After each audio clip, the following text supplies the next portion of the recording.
Здравствуйте, comrades. Welcome to Socialism Saturday.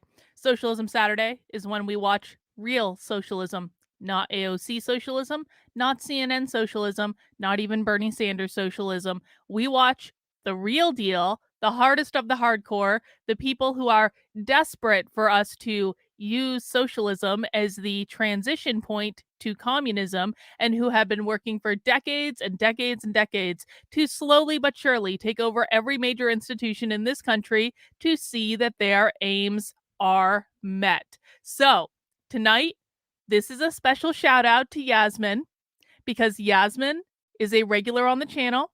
Yasmin has really wanted some good black feminism. And I don't know if I found the most perfect black feminism presentation for us to watch. We're going to keep looking around. I think there might be some better ones. But what we are going to be watching tonight for Socialism Saturday is from our old friends at Haymarket Books. Haymarket Books, as regulars of Socialism Saturday know, are the originators of the Socialism Conference that started Socialism Saturday. So, fun fact, we've been doing Socialism Saturday for around about 6 months now or something like that. And Socialism Saturday started because Haymarket Books, which is a socialist publisher, was hosting and live streaming a conference called Socialism. And they happened to be streaming it on a Saturday. And I said, "Hey, I'm going to stream snipe this crazy socialism conference and maybe we can watch it together." And then we were all so horrified at all of the insanity that was coming out of the crazy socialism conference. So we were like, "We need to do more of this. We need to watch more socialism." And thus Socialism Saturday was born. Thank you, Haymarket Books. Haymarket Books is a frequent supplier of content on my channel. They do us a great service. And I would, probably shouldn't say this on the internet, but I'm going to anyway.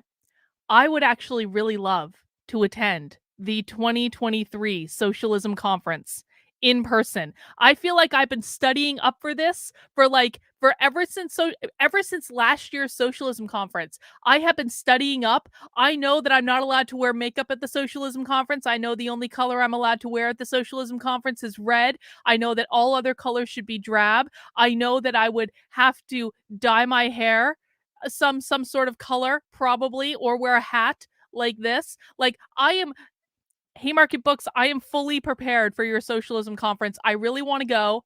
I want to do it. I want to do it live. I want to go to the presentations live. I want to be around and mingle with the real socialists so you guys can teach me how I'm wrong about everything in the world.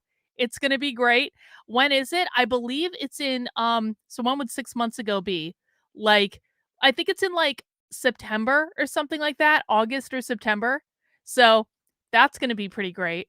But anyway, back to what we're doing now. Tonight, we are watching a presentation that happened about a year ago called Abolition, Feminism, Now. Let's read the description of this presentation.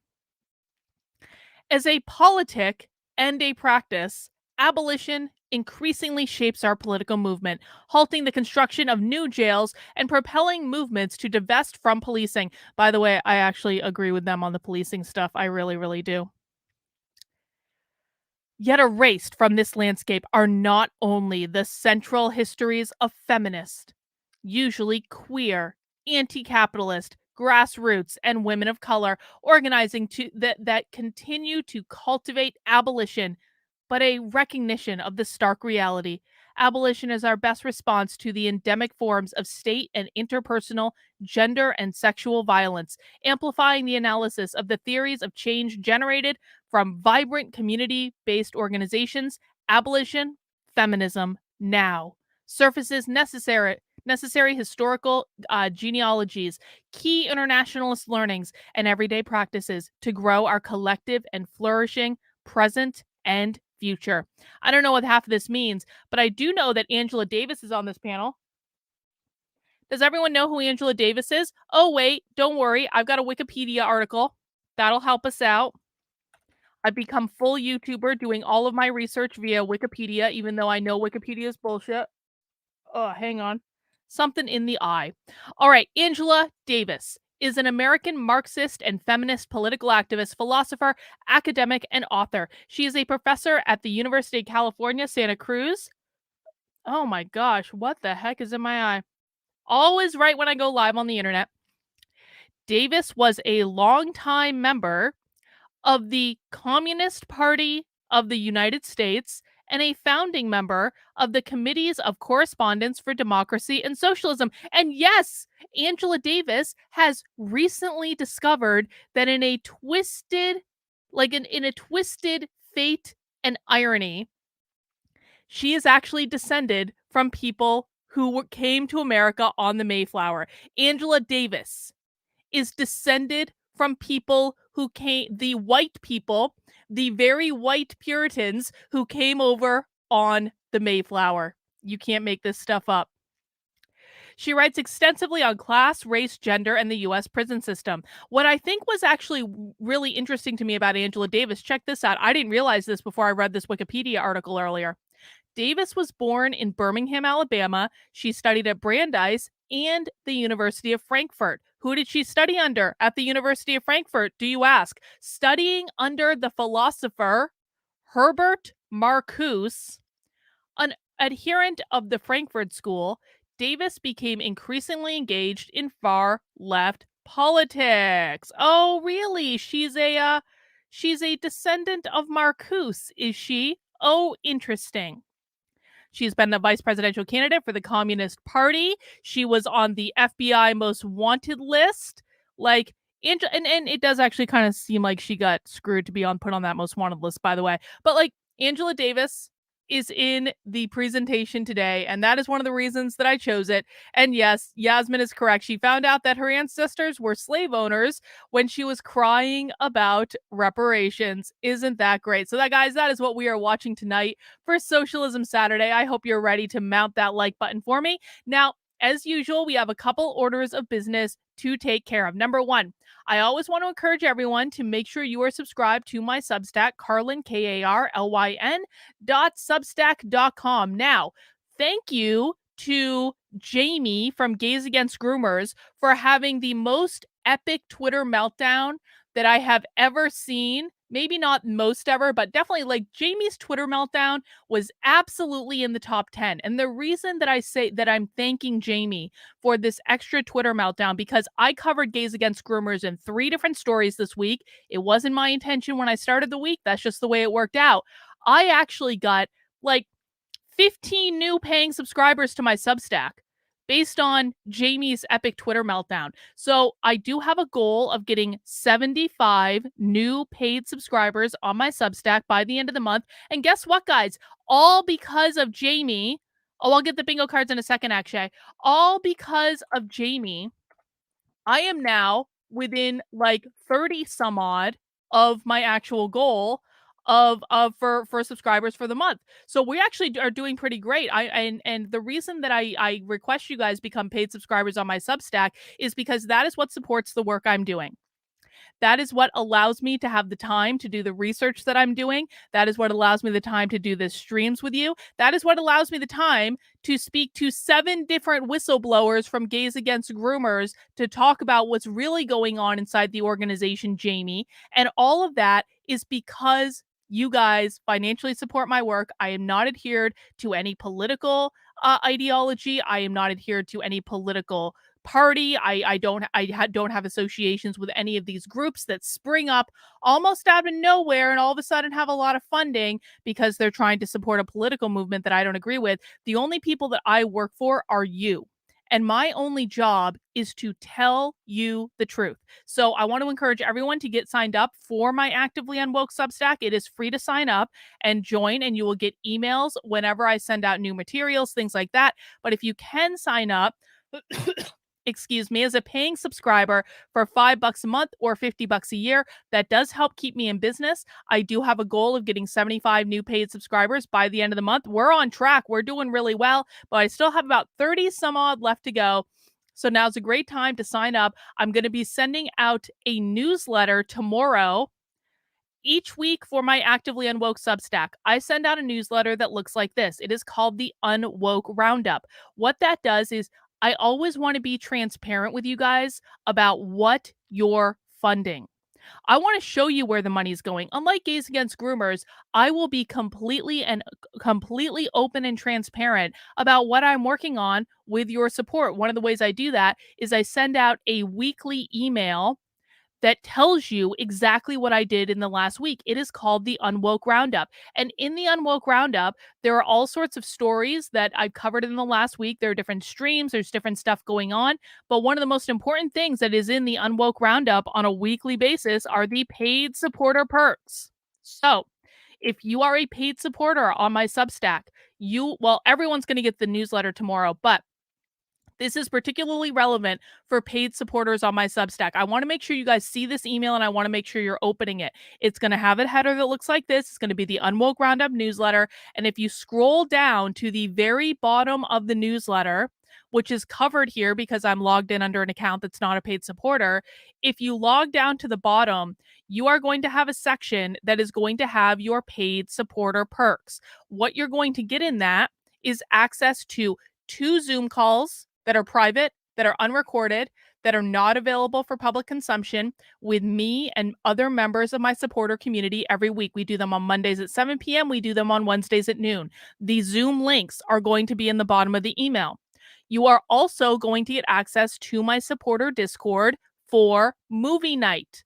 Okay, because we do movie nights on Sundays at 8 p.m. in my supporter Discord. And tomorrow we are going to be watching Gangs of New York. It is an epic movie. If you guys haven't seen Gangs of New York, you've got to come to movie night and watch this. We do trivia, we discuss the movie, we discuss the themes of the movie.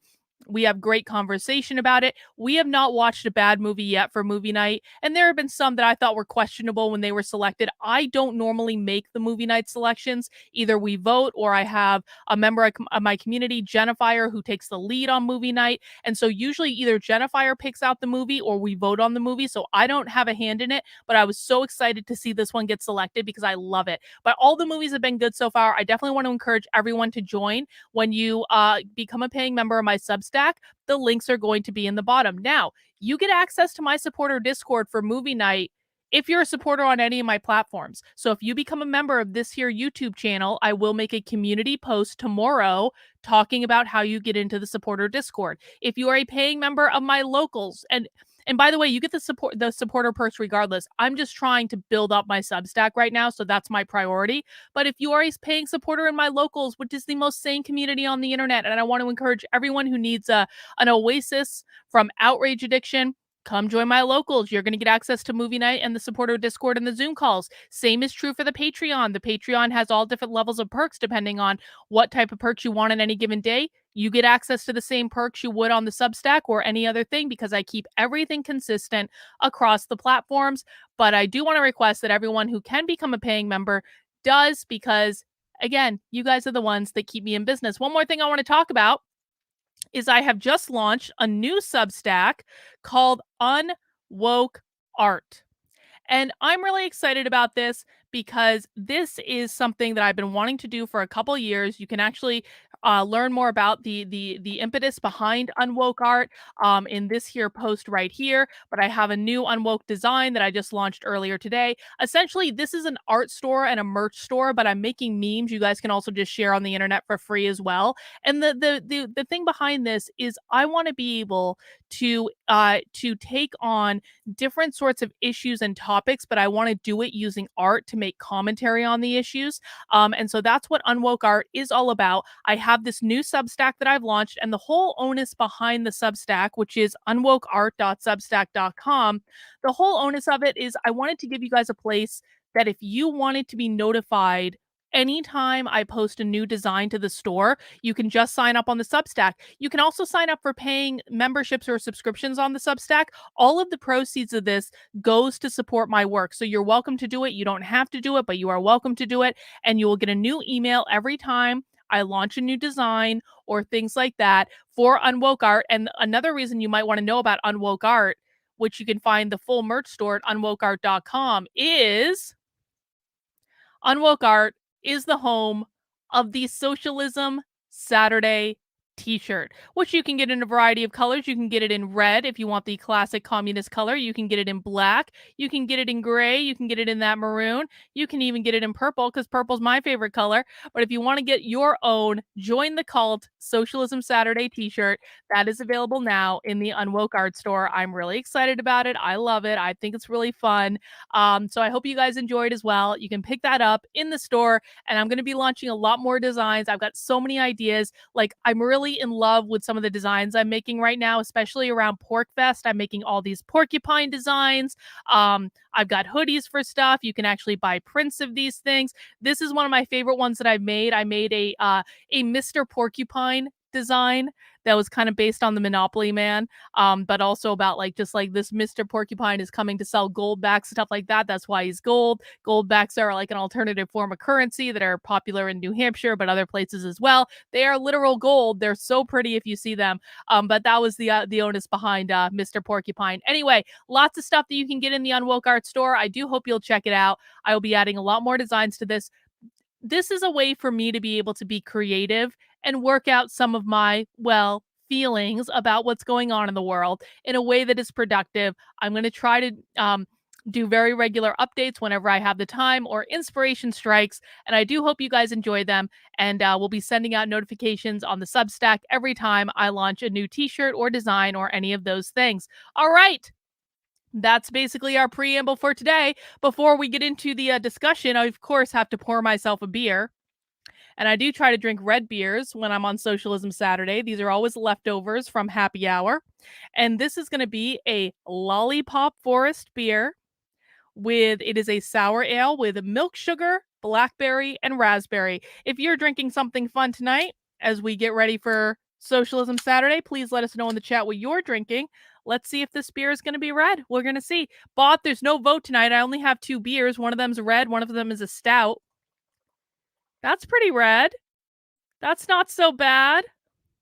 You would have voted for the lollipop one anyway, Bot. You know that. There you go, guys. Cheers. Happy Saturday. I hope you'll all having a wonderful weekend so far. And of course, I just spilled beer all over myself. That's okay. My sweater's red too. All right, guys, let's jump into this presentation. And as a reminder, if you are new to Socialism Saturday, first off, welcome. We always love it when new people join us for Socialism Saturday, but just a couple of things to keep in mind. Socialists do not use English in the same way that normal people like you and I use English. Okay? So if you feel like I'm listening to them and I understand the words they're saying, but I don't understand the words that they're saying, that's not you. You're not dumb. You're not missing anything.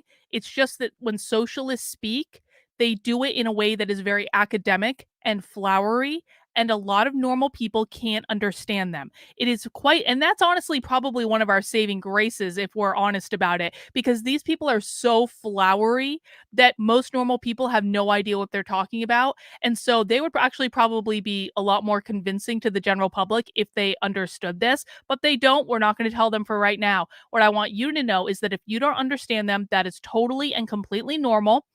Please feel free to ask questions in the chat. We will try to decode them for you. We will try to translate. I will do my best as well, but we're all learning this stuff together. And so when you're watching socialism for the first or second time, it very literally is like learning a different language. You will get it eventually. Just sit tight. You have to learn it by osmosis. By like week 3 or 4 of watching Socialism Saturday, you'll start to catch on. You'll understand what they're saying, all that good stuff. The other thing I want to say is I do my very best to try to make the observations that I can throughout the presentation, and to try to connect them to different things that are going on in the world and the woke ideology and stuff like that. However, I can't be the smartest person in the room. I can't come up with all the good ideas. I always look to you guys in the chat to be able to offer your own interpretation and your own thoughts about what they're saying. So I want this to be an environment where we are literally learning from each other, and I will be keeping an eye on the chat. I will display any really smart or insightful comments on the screen. And if you think I got something wrong, tell me. because again, we're all learning each other, and we're all learning from each other and teaching each other. And I think that, you know, and I don't always get everything right either. There are some really knowledgeable people that watch Socialism Saturday on a regular basis, and I want to make sure we are taking advantage of all of the knowledge that we have here to be able to help each other understand what is going on, because I really do believe that people who watch Socialism Saturday on a regular basis, and also Happy Hour on Friday, I really do believe that we understand more about what is going on with the leftist takeover of this country than pretty much anyone else on the internet. Maybe that's, you know, grandiose, maybe, but I actually think it's true. I think we are several years ahead of where most people are in our understanding of what's going on, and that is because we sit our asses down and we listen to what these people are saying on a very consistent basis in the long form.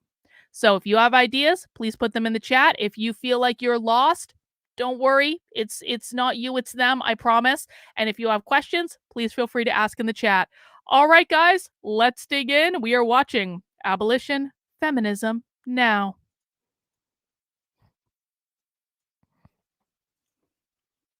Wonderful. Hello, everybody. Welcome. Captions are on, guys, just so Welcome you know. to Making the They're there. Abolition Feminism Band, where the audience will be invited to progressively vote people off the panel if you don't like something they say. Only I am unable to be voted off. But since we're, you know, kind of in the midst of a supposed cancel culture panic, this seems to be an appropriate way to spend a Friday afternoon or evening, depending on where you are. But I just wanted to say that I'm really, truly honored and so happy to be part of celebrating this timely and useful book, Abolition, Feminism Now. So much of what I know about abolition and about feminism, I've learned from each of the 4 authors of this book. The opportunity to be in conversation with you all is really, truly a highlight. So I'm thrilled about that. I think that the audience will appreciate if we forego introductions of you as panelists. You know, because people know who you are for the most part. And if they don't, too bad. We're going to focus instead on each of you offering copious and sincere praise for me. Let's begin with Erica Miners. I'm just kidding. I'm just kidding. No. Wow. I'm happy with that. Enough with the niceties. Let's jump in. Hang on. Chaos Corner is actually asking a good question. Is this abolition of prison and or the criminal justice system? To be honest, Chaos Corner, the description is unclear what they're abolishing. It could be prison.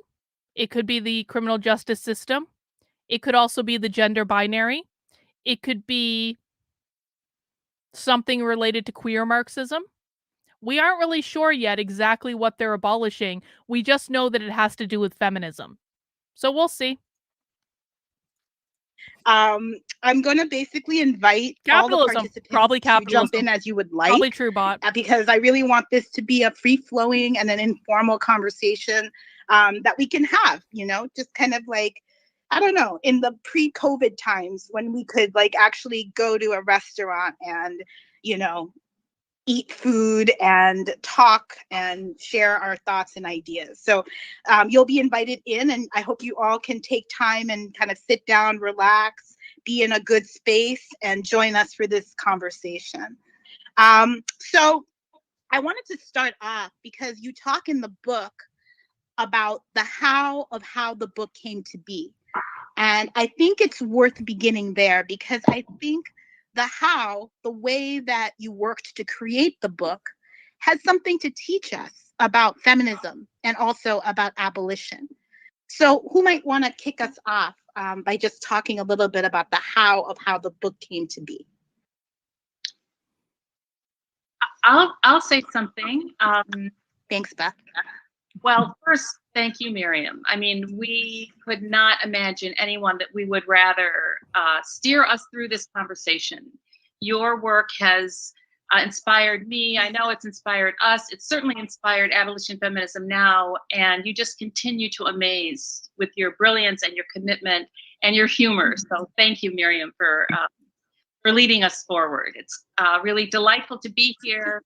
I don't think I ever imagined that this book would appear and that there ever would be a launch, but here we are. So thanks everyone for coming. So people in the chat are talking about the COVID times. This was a year ago. And so these women were still living in full-on COVID pandemic in February of 2022, which is when this presentation happened. So that's the context here. Remember two things. I remember driving home from Stateville Prison, where Erica and I were teaching courses, and we realized that all the of card. the Sorry, guys. other teachers, I totally forgot about the bingo card. We're teachers, but we're also learners from our students at Stateville, were feminists. There's the bingo card. I'm sorry. Were emerging There's feminists. Some already were feminists. And I remember us talking, Erica, about what it means to be feminists teaching in an institution. Because I forgot to post the bingo card, everyone gets a free square. I can make up the rules on the fly. No, you don't get 3 free squares. You get 1 free square. We just started the presentation bot. Don't be greedy. Institution where the state identifies the people there as men. And I also remember continuing that conversation, I think over some drinks at a restaurant, perhaps, and thinking we should try to write through what we are thinking about, what we're feeling, what we're experiencing, about being feminists, engaged in the process of abolition, and trying to make sure that abolition is part of our feminist praxis. I remember that specifically. And then, of course, who would you want to write that book with? But Angela Davis and Gina Dent. And in fact, Angela and Gina, Erica and I had this conversation, I say, on the peripheral of conference rooms. We would be on a panel and we'd sort of gather afterwards and say, so what about that feminist discussion as abolitionists? Or we'd be at an abolition conference and say, where was the feminism in that abolition discussion, right? And so from those informal spaces, which were informal but deeply important, politically and personally, we got together and said, let's put our ideas on paper. Let's try to bring our experience to the page. Let's try to have discussions that would generate something that could be between 2 covers and could represent not only what we were worried about and thinking about, but what we had learned from other people. My memory of at least how we got started. Somebody can pick it up from there. Erica, you go next. Oh, we're gonna volunteer people to get, hopefully not to get voted off. Just a joy to be here. I'm just honored to be sharing the same tile space with valued comrades. And thank you, Miriam, for shepherding us today. And thank you to the interpreters and Haymarket and all the folks who supported our technological emergence today. So thank you. I don't have much to add to Beth's wonderful kind of vivid snapshot. I do remember those car rides to and from Stateville Prison and really thinking about the practice, what it meant to do abolitionist work as a feminist and how to make that feminist lens and that feminist intent more visible. I think I'll approach the. So it does seem like they are talking about prison abolition, which again, guys, to be quite frank, I actually think that these people are probably going to make some good points in regards to the prison system. So I'm not going to poo-poo everything they say just out of hand. If I agree with it, I'm going to say I agree with it. And if I don't agree with it, I'm going to say I don't agree with it. I'm just going to be interested to see if this meanders into other areas as well. And it's not just about, the prison system. The second part of your question, why it was important to sort of do it collaboratively or to do it collectively. Miriam, I think that was sort of also part of your question. And I think it felt for all of us and all the multiple ways that our trajectories have overlapped or not overlapped in the last decades or multiple decades in some cases. It felt really important to do this project collectively, to do this project collaboratively, in part because the work we were trying to surface, honor, recognize, amplify is all sort of collaborative and collective work. So it felt that any project that attempted the audaciousness of documenting or honoring or amplifying abolition feminism also had to be by, also had to be a collaborative or a collective endeavor. So I think that was important, sort of important to my trajectory, and I'll maybe just this once in this entire call speak for all of us, all of our trajectories, to honor that both in the writing, in the process of writing, and also in the work that we were trying to document. So I'll just add that as a footnote. Okay, and Erica, do you remember the evening we spent on your colleague's back porch? Yes. We were Yes, drinking there was no wine. air conditioning. I was trying to find somewhere that had air conditioning. I remember that. Yeah. It was so hot in Chicago. Yeah. And you raised the idea with me of writing a book on abolition feminism that would be co-authored by the four of us. Right. And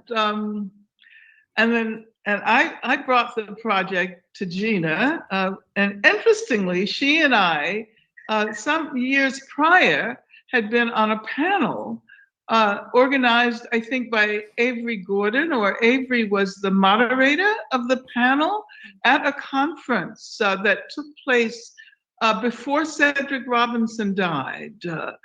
And it was a tribute to Cedric. Ruthie was there, Robin was there, and the theme of the panel was abolition feminism. Do you remember that, Gina? I do. I do. I remember that and several other times. But I think we could talk about so many origins for this book, and therefore we really thought that it would be so easy for us to sit down and do this quickly. I just want to say, since I'm speaking for the first time, I'll just say I want to double down on the thank yous for everyone getting us on this call, and appreciation to the press, Haymarket, to all of the people who are interpreting, and everyone working for us now, and especially to Mariam for provoking us. But I think it's also important to say that we really thought we understood what we were going to do. We had a meeting at Beth's. We had our first real meeting, sitting down to work on the book just before COVID. And They we haven't said, really oh, said anything 3 yet. You're months, good. we'll try to do this. And it wasn't that we don't know a lot about these issues, but we knew those issues exactly the way Beth described, as we were always at the edges of other conversations. And so our points always came as second points, third points, 10th points, but trying to figure out how the book could begin on page 1 and could really introduce the whole framework to everyone, and how to do that in a way that represented all of our thinking was really an incredible experience. And I feel like I learned so much from the process of working together, which turned out to be not as we planned in person, but on Zoom instead, weekly for over a year or 2 or something. And so I think that was important, and also realizing how, even though we could answer these questions when they came up on panels and in other places, to really elaborate the answers. So people are talking about the fact that we have both a sign language interpreter and captions, and Kurt is correct when he says that. So YouTube auto-generated the captions, and they had a sign language interpreter in the video. I also want to say that I know I have people on my channel who appreciate the captions, and they aren't necessarily deaf, so they don't like know ASL, but they appreciate having the captions just so they can confirm like what they're hearing. They read along with it. So I'm gonna keep both up. People find it annoying, I apologize, but they're the ones that put the ASL interpreter in the video, and it's just the way it goes. Required our checking in with our colleagues, support from other people, trying to remember all the organizations that we'd known about and forgotten, even ones we'd been a part of and forgotten, and so many other things. And so I have to say that it was an incredible joy to do this. And as Mariam prodded us in the beginning to think about, it really taught me a lot about abolition feminism, in terms of always knowing, when I was having a bad day, bad week, bad month, whatever it was, there was always someone there picking something up There was always someone to cheer me on. There was always a way for us to support each other. And I think that really became the framework that allowed us to delve deeper into this and to really think about how to display this work for others. And let me just add that there was a time when I really doubted that we would be able to achieve a unified voice because we're all very different. Our training is different. Our writing styles are different. And when we first contributed our individual ideas, they were all so entirely different that it appeared to me that we would either have to decide to do something that was co-authored by us each individually, or we would have to give up the project. And there were moments when it really did not seem possible. But this is what I think we mean when we say that the process recapitulated, the ideas Can we you want just to talk offer about the book instead of how you wrote it, abolition feminism. Angela? There was Can you guys talk about what you wrote, and not how this you was wrote thanks it? That'd to be the pretty fact great. that we had 4 people, that it was a collaboration, and there was always somebody to I like how the sign language interpreter isn't actually in the circle. pick up the ball, regardless of how difficult it might have appeared for each of us at certain points. And so I think that I learned more from writing this book than from any other publication that I've done. And it wasn't so much about the research, it was about how we work together, how we achieve community, how we meld differences, how we work through differences, how we allow difference to be the very glue that brings the community together. I love that. I think so beautifully put, and also just so instructive about what it takes to organize together, what it takes to be in coalition and to be also in community with other people. So thank you for those thoughts. I want to just follow up by, I think the logical next step for me as I was reading this book a couple of times, I was thinking about the fact that I've been working with others for the past few years on creating a transformative justice timeline. And in part, that's to, kind of get a lot of ideas from different people who've been involved at different points in time, and also in different kinds of ways to create this. Can I just say, I actually think it would be a fantastic help to us if these people created their own transformational justice timeline, because I want to know what these people think were the most impactful events on the transformational justice timeline. And they're probably going to tell us information we don't even know yet or haven't really paid that much attention to. So I'm fully in support of this idea. Please create a transformational justice timeline that will help us all to understand you and defeat you immensely. Timeline that we could share with other people, that other people could contribute to. We don't know and yet. I found it we have no really idea. They haven't told us. Interesting to gather so many ideas from so many people, because there are so many genealogies, and you mentioned this in the book, and also origin stories. And I wonder if each of you might share a specific event or a campaign or a project or a book that you might include on an abolition feminism timeline. Excellent. There are just so many such events and campaigns and projects represented in the book. And I think, to get the gist of my question is really to attempt to get at why genealogies matter. And so if you would all maybe, be willing to just pick one event, one campaign, one project, one book to include on this abolition feminism timeline, I would love to hear from you about that. I would I would name the CR insight statement.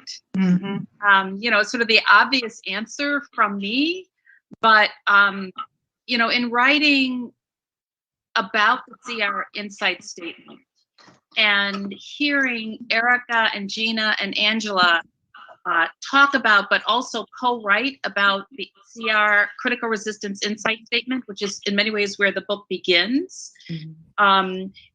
It made me allowed me to relive the moment of passion, joy, anger, frustration of trying to say, how are we going to reconcile an abolition movement that has not fully integrated a feminist analysis? And what am I going to do as an anti-violence activist where people are arguing for carceral solutions against the abolition movement that I was also a part of? And the statement... I wonder what these women think about the fact that men are now being housed in women's prisons because after they get convicted of a crime, they all of a sudden become trans, and then because they're trans, they're housed in women's prisons. Because I know a story of a woman who was in prison, who still, I think, is in prison in California, who she complained to the prison about the quote unquote trans women being housed in the prison. And in her particular prison, the quote unquote trans woman who was being housed at the prison had been convicted of rape. And so this woman complained to the prison about the situation. And in return for that, the prison put the trans woman rapist in the same cell as the woman who had complained. That seems like gender violence to me. That seems like a problem. And so if these women, and again, I think that we need to give credit where credit is due, if these women would speak out against bullshit like that in the prison system, where they're quite literally housing rapists who then magically become trans after they're convicted of rape, and put them in the same cells as women who are complaining about the fact that quote unquote trans women rapists are being in the same prison as they are. If these women, to include Angela Davis, wants to speak out about that as gender violence in prison, I am 100% in favor. We are on the same team on that one. We need to work together where we can. We need to find allies where we can, because stuff like that is bullshit. Just like this book in some ways, you know, it stands in and of itself, but it was really the process of writing it and then putting it on a poster and then talking about it at conferences and arguing with my comrades about it years and years and years later, and then having it appear in a different form in some ways in the moment of truth statement. I know we were only supposed to say one, Miriam, but I thought I could. How'd you like that one? You know, I'm surprised you're all paying any attention to me whatsoever. So thank you. I'm going to follow what you say. You are in charge. But I think, again, the way that the moment of truth statement, which is also talked about in the book, a moment of reconciling and calling your movement to account, if you will, for the work that it's doing or not doing, feels to me like both critical abolition feminism moments. One more historical, but it's still alive, and the other one feels more like in the now moment. And I'm grateful for all of the people who taught me, led me, argued with me, and were part of the creation of those two bodies of work.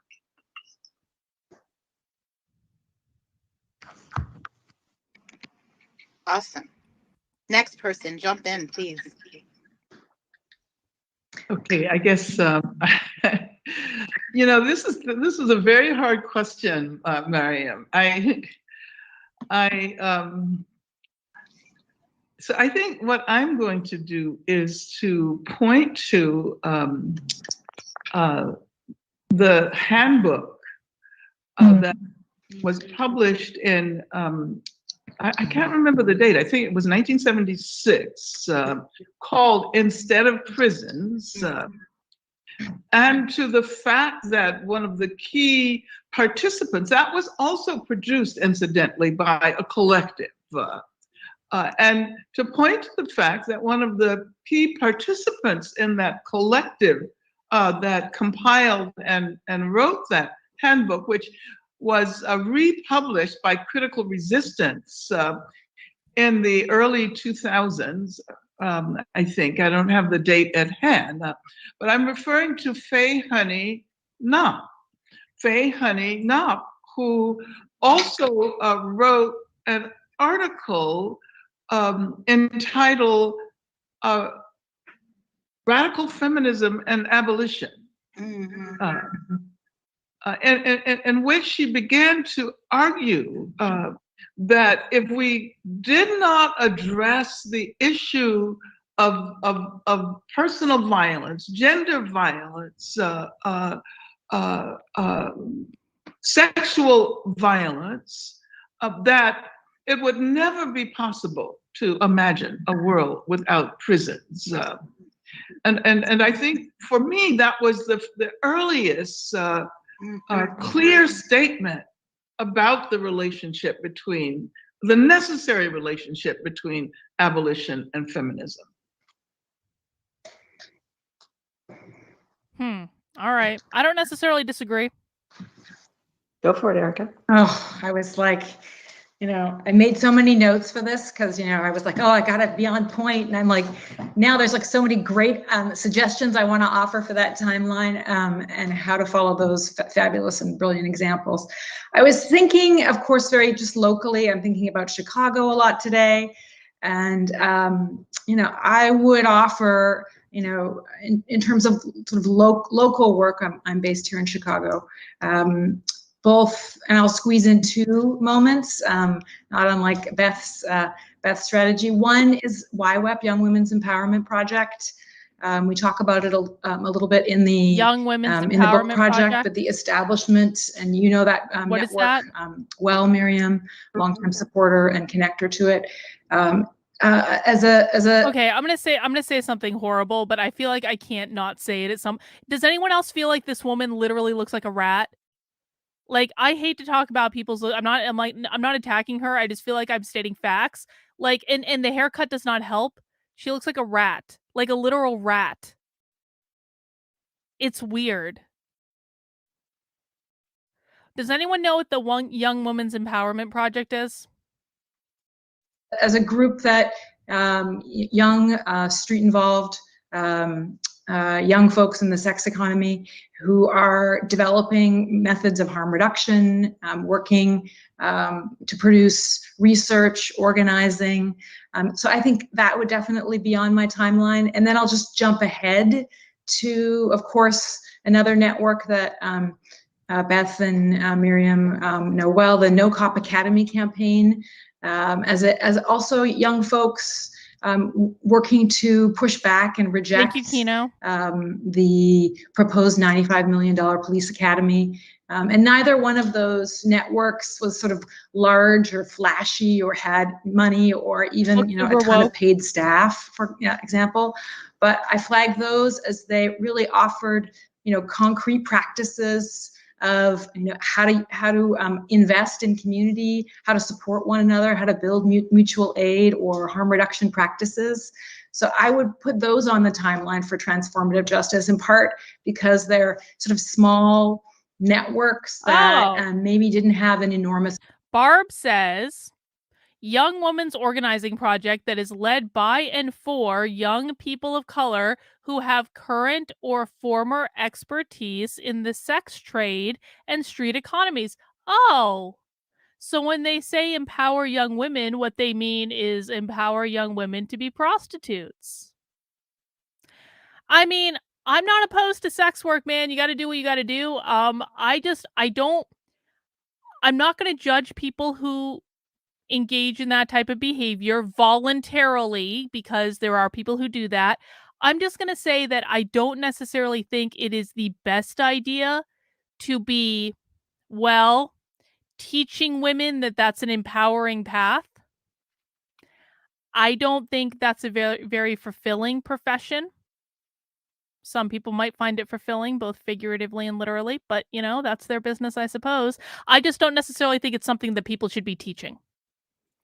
Everyone who is on staff and has decision-making power at YEP was once a member here and is between the ages of 12 to 24 years old.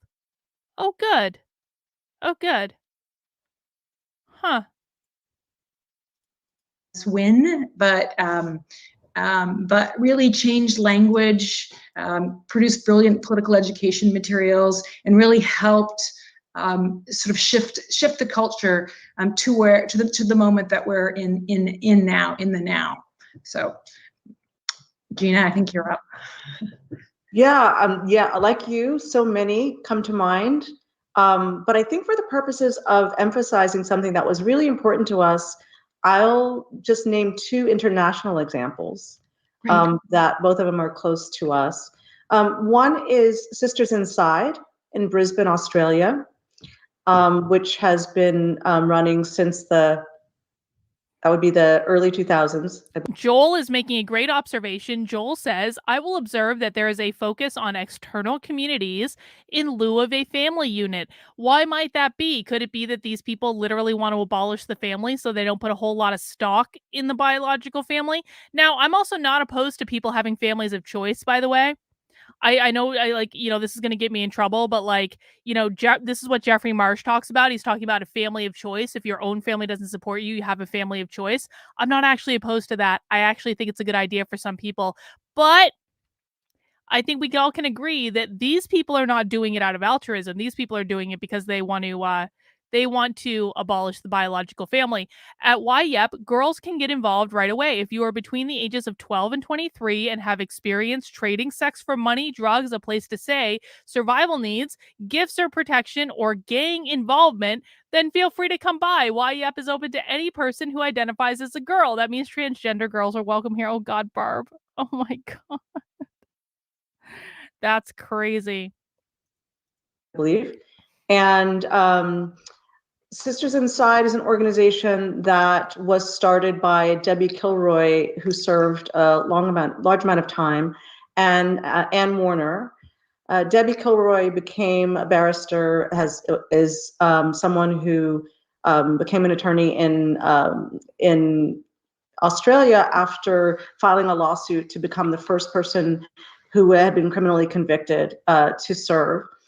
And they run an organization that has done both service work and service provision, but then became abolitionists. And I think as they really grew into abolition, really serve as a model for transformative justice.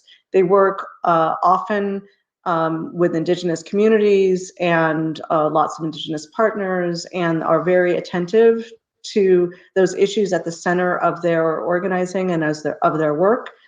And I could go on and talk about them, but I'll mention one more, which I think may be less well known, and that's Sisters Uncut in the UK, which What's that? I think started in around 2014, if I'm not mistaken. And the reference to Uncut, which at first I couldn't really understand. Wait, is this supposed to be a woman? Is this person on the far right of this graph supposed to be a woman? Because it kind of looks like she has a mustache. Like, I'm really confused about this.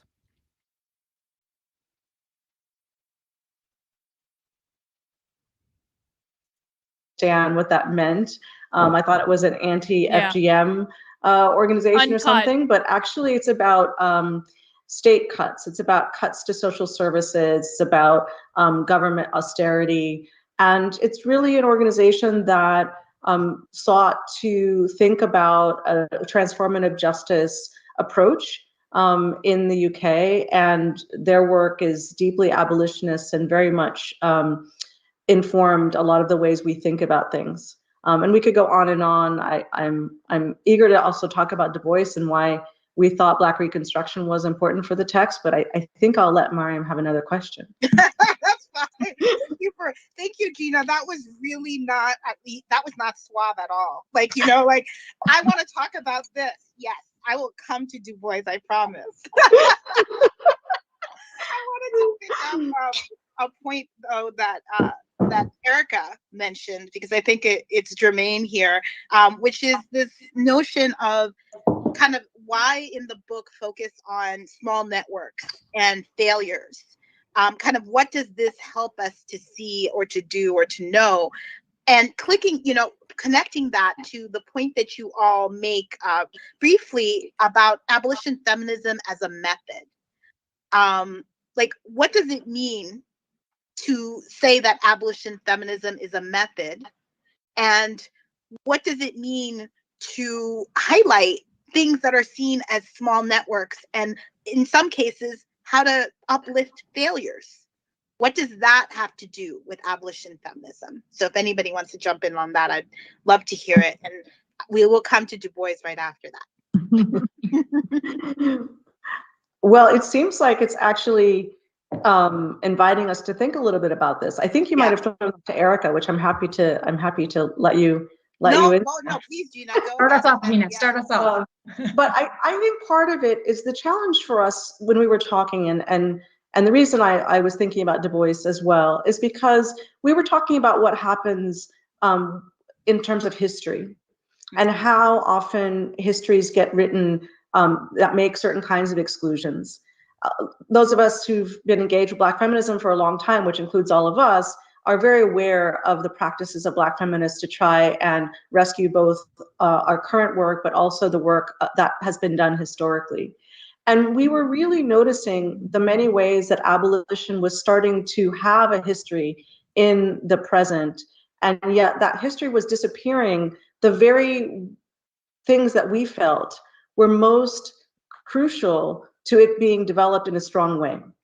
So if we knew, for example, those of us who were involved in critical resistance, that most of the organizing committee was, women identified folks, we had trans folks, we had, other people operating from feminist paradigms, and that feminism was very much at the heart of conversations, even when CR is telling its own story, how much is that appearing? And then, that could just be considered a question of attribution or, historical correctness. But rather, I think it's a issue of how we then think about what the strategies are that made these movements successful. What are the elements that drop out as these issues are mainstreamed? And how can we avoid those issues? And so we wanted there to be some kind of a document, and we knew it would be a living document that people would continue to revise and rethink, and that would never be a perfect document. But we wanted it to register the problem of those omissions and to let people understand that the abolition work that we considered to be most successful and most important was always that feminist work. And that work was sometimes the work that did appear to have not succeeded, that did appear to that it disappeared, that also seemed to not necessarily get the credit, name recognition or other things. And so the book is really about that, and it's about letting other people know who are doing that work, that the work they do matters, and that our practice, our method of abolition feminism is to try to also attend to that, to live in those multiple times in which this abolition feminist future is being created, and to try and allow other people to see that, so that the work cannot be narrowed in dangerous ways. And I also think that we were very conscious of the ways in which women and Yeah, Barb says, so when they're saying abolition feminism, they're saying it's the abolition of the police, prosecutors, judges, wardens, prisons themselves. I'm catching on. Yeah, that's what I'm getting the impression of too. But then why is it feminist? Wouldn't that apply to everyone and not just feminists? I don't understand.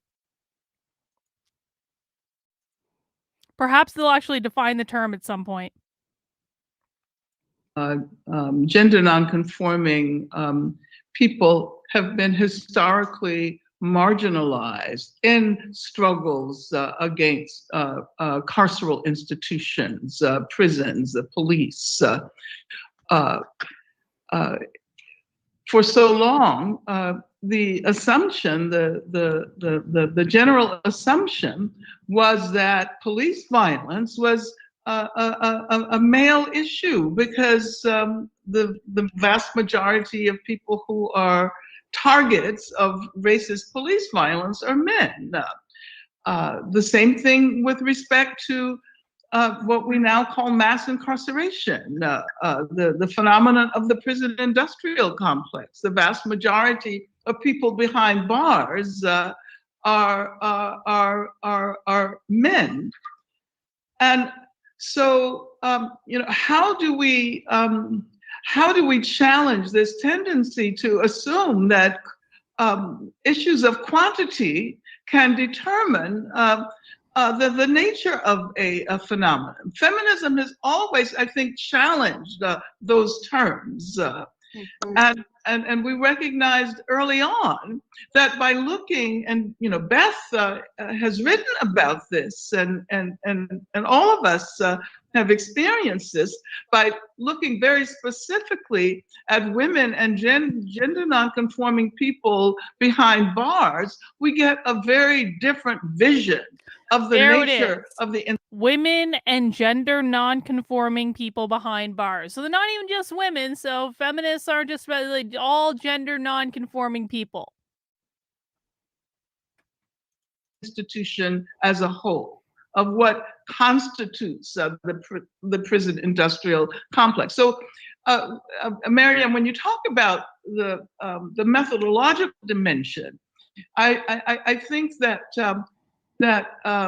our sense of the importance of feminism resides to a great extent in its methodology, not only in its attention to gender, but its attention to ways of conceiving the world that challenge the assumption that quantity equals quality, that challenge the assumption that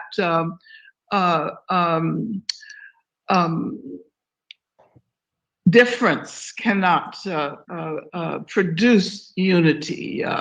What we often refer to as intersectionality. How can we bring things together that are not usually thought of within the same framework? So I think all of this was really helpful for us, Mariam, as we looked at the whole process of putting this book together. How can we draw upon those insights that challenge Western logic often, and that challenge prevailing ideologies? Miriam, can I add one quick thing that when Angela was talking about challenging even definitions of things, I mean, things get sort of called failures. And we sort of close the book on them. We don't return to the lessons that we learned. We never know where the people end up. But in fact, one thing that I've learned from years and years and years of anti-violence work is what looks like it's not working now can teach us something about what needs to work next time around. Wow, right? Wow. Okay, kind of what she just said is, speaking of redefining things, things that we might consider failures now, if we just redefine a term here or there, maybe those things that we considered failures could be, could actually turn out to be successes if we just redefined the term. I'm pretty sure that's what she just said in a roundabout way. And that's an abolition feminist understanding of gender violence. And someone very smart, Miriam Kaba, hope is a discipline. Heard that one? It's a discipline. I think, yeah, I think you said that, right? I have a little notebook to prove that you said that. And I think what that says to me is such a strong abolition feminism statement, is that it may not work out this time, and our job is to try to figure out why, and to try again and again and again and again. And we need to do that to free criminalized survivors again and again and again. We need to close cop academies over and over again. We didn't do that one, but there's going to be another one, we can guarantee, right? We need to help people in crisis move through that crisis the best way we can. And sometimes it doesn't work out like we thought it was going to. The point here, obviously, I hope, is that abolition feminism is, of course, about the big campaigns, but it's also about the everyday acts of resistance that keep us safe, that try to bring people joy, that encourage people to try again, to say, we're going to stand with you while you try again. It's about mutual aid. And I think if we only look at the sort of measurable big success, or as Angela was saying, the largest demographic, or the most celebrated accomplishments, or the people who have the most social capital, and that's all we listen to. If that's all we do, we will miss what really is the change that's happening in this country, and that has been happening for a while, back to Du Bois, right? This didn't just start, right? And so hope is a discipline. We have to learn how to hope and try again and hold each other accountable for what we didn't do well.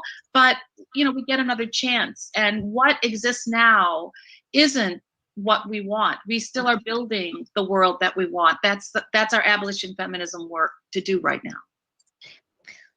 Oh, that is so beautiful, Beth. I mean, I'm thinking about all the work unfolding in Chicago, Miriam, that you were shepherding, curating, creating spaces for decades, that really made the demand of No Cop Academy possible, the community. I mean, just hearing Beth talk about the practices, the political education materials, direct action. I'm finding this really hard to do any commentary on, just so you guys know, because they're not giving me anything to work with. And what's going on, and this happens in Socialism Saturday all the time, is they're saying a lot of words, but those words don't actually mean anything. And this is one of the most terrifying things, because remember, these people are winning. These people are quite literally like running pretty much like every major institution. These people are winning. And it's like, you listen to them talk, and they're not able to actually articulate a statement of beliefs in a coherent way that people can understand. They're not saying anything. It's like you're so amazing. No, you're so amazing. And this book was so amazing to write, and we had such an amazing experience writing this book. And didn't you all have an amazing experience writing this book? Oh, I had an amazing experience writing this book, and we got to think about a lot of things when we were writing this book, and we thought a lot, and thank you for making us think about those things that we thought about when we were writing this book. And they speak in these platitudes, and then they don't actually say anything of substance. There have been like 3 sentences so far in the 40 minutes that we've been listening to this presentation that are actually substantive, like, what the ever-loving F are you talking about? What do these things mean? How are you defining these terms? What do you actually want? So if it seems like I'm not doing a lot of commentary, it's because I quite literally don't understand anything about these women's positions, because they haven't said anything of substance. So I apologize. Maybe I picked a horrible presentation for the night. It happens every once in a while. We work our way through it, Yes, confirmed. She does. Absolutely. Looks like a rat. Don't make me think about that, Andrew. Why would you do that to me? Oh. The campaigns, all of those tiny projects, which Often, are, I'm sure maybe in boxes in Beth's basement or, in the closet, and Chicago is just one example. We focus on Chicago in the book in part because we wanted to have a groundedness to kind of illustrate this ecology. But, one, we didn't capture everything in Chicago. There's so much alive, unfolding here. And also, what's happening in Chicago is also happening in Johannesburg, is also happening in Brisbane, is also happening in Montreal. So it could be any of these places that have these kinds of different kinds of ecologies moving up. But the No Cop Academy campaign, had from Chicago. I'm pretty sure Haymarket Books is even based out of Chicago. I'm pretty sure Angela Davis is in Chicago. I think a lot of them are just there. The Socialism Conference was in Chicago last time. I'm pretty sure it's going to be there again. So I think that's just where they're all based for some reason. Had 100 folks sign on, 100 plus folks sign on to shrinking the police force, right? So that network of largely young people created political education materials, got other social justice organizations to sign on to a campaign arguing that we should, sort of shrink our investment in policing. So incredible horizontal political education work that in our book is a huge success, right? Of course, we don't want that new $95 million police academy, but as importantly, we want to build strong and sustainable cultures that are, that have the analysis and that are sharing tools and building, stronger and safer communities along the way. So I think the project is also recognizing, and abolition feminism is also recognizing this sort of tension and value of the both and. It's a tension. Women right? have we want, penises too, Andrew. we're working for, you never know. To keep someone alive in this Especially moment. Those women we're working they're putting in prisons for rape. Defeat a proposed new jail, but at the same time, we're also trying to shift languages, to shift, investments, to build, stronger and safer communities on the way. And I think it's risky, messy work, as we know. But this sort of both and work, I think, is how we came to think about and frame abolition feminism. And again, just echoing previous folks' brilliance. It's not new, right? There's a long genealogy of this, which we felt was important to at least gesture to. Maybe this is the setup for the WEB. I love it. We're going to do that. We're going to talk about Du Bois and the fact that you all, pretty early on root us in Du Boisian abolition democracy as an idea, and that is, so critical to this book and really to PIC abolition in general. I would love to hear people's thoughts on that. And then I would like you to also, I wanted to pick up on Gina's, kind of point made about genealogies, and Gina rooted genealogies in the international sphere. And a big part of this book is also saying we have to look internationally. It's abolition feminism now worldwide, right? Like it's not just abolition feminism now in the US. So if we can, I'm going to throw to Gina on, I have not streamed Du Bois yet. Du Bois and Black Reconstruction and all the work. And then also would love for all of you I to hope also they say comment something on the substantive about Du Bois, because that is I'd like at to the learn. center of this book. Sure. Well, I think we spent a good amount of time, and not all of this actually made it into the book, discussing how we understood Du Bois's contribution. Rosalind, thank you for the super chat. Word salad without substance. Ain't that the truth, Rosalind? I do appreciate the support. Specifically in Black Reconstruction as feminist. And it really was about unthinking the idea, and I say this as someone who teaches, for example, in a feminist studies department, unthinking the idea that those things that are feminist are those things that are labeled feminist, or those things that women identified folks do. So I think the importance for us was partly in thinking about this kind of leapfrogging time. In other words, Du Bois writing and publishing in the 30s, a very, very important period in which inside the United States were reconceptualizing what was going on post the crash, but also thinking about the global organizing that was going on at that time. Du Bois's emerging into communist work and starting to think about capitalism in a deeper way. And the way that that really mirrored our time in terms of coming after Occupy, coming after, of course, what started to unfold during the time we were writing, all of the uprisings and protests around police killings and also other forms of death. And so it was really our wanting to get a sense that it's important to rewrite these histories. Historiography is not just a subject matter for those who are professional historians, but really that it matters how we re-narrate these times, and that we do it in the grammar of the contemporary. So we do it within the frame of understanding that is our contemporary moment. So just as Du Bois was able to do that for Black Reconstruction, using the moment of the 30s to reshape how we would understand the latter part of the 20th century, 19th century, it's really important for us in the 21st century to be also looking back and to be thinking about this. And we conceptualize this relationship to history as also being informed by a feminism, not a feminism that everyone would share. That's one of the important themes of the book, is that many people use the term feminism in ways that really doesn't correspond with how we think of feminist work. How do you think of and feminist work? And also that there are many things that we've embraced in the book that don't come under the label of feminism that we believe belong there. And we tried to show the ways in which there were correspondences between those things. It was also part of the way that we were embracing many things that many groups and many types of work that don't agree on everything.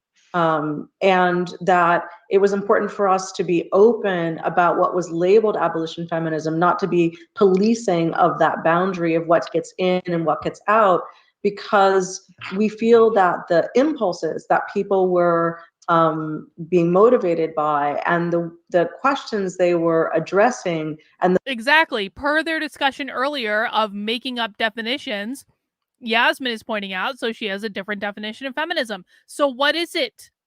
What does feminism mean to you, Gina? Who's included? Who's not included? Are people with dicks included in your version of feminism? Are people with dicks who have been put in prison for raping women and then decide they're women after they've been convicted of raping women to go to and being sent to a man's prison, but they decide that they're trans so they can go to a women's prison? Are they feminists? What's included? the ways they were working Almost the end of the damn presentation, haven't even gotten a definition. Made sense to us as abolition feminist projects. And so in that way, Du Bois was both a guiding light for us, and of course the issue of abolition and democracy, I'm sure others will elaborate on soon, but I think it was also about being able to think about time in this way, being able to think about what it means to live in the time of abolition and the time of doing service work or even reform work that is the necessary work to improve conditions for those who are currently suffering, but all the while paying attention to the longer view and to thinking the future. And it's that really we felt was undergirding our sense of abolition feminism.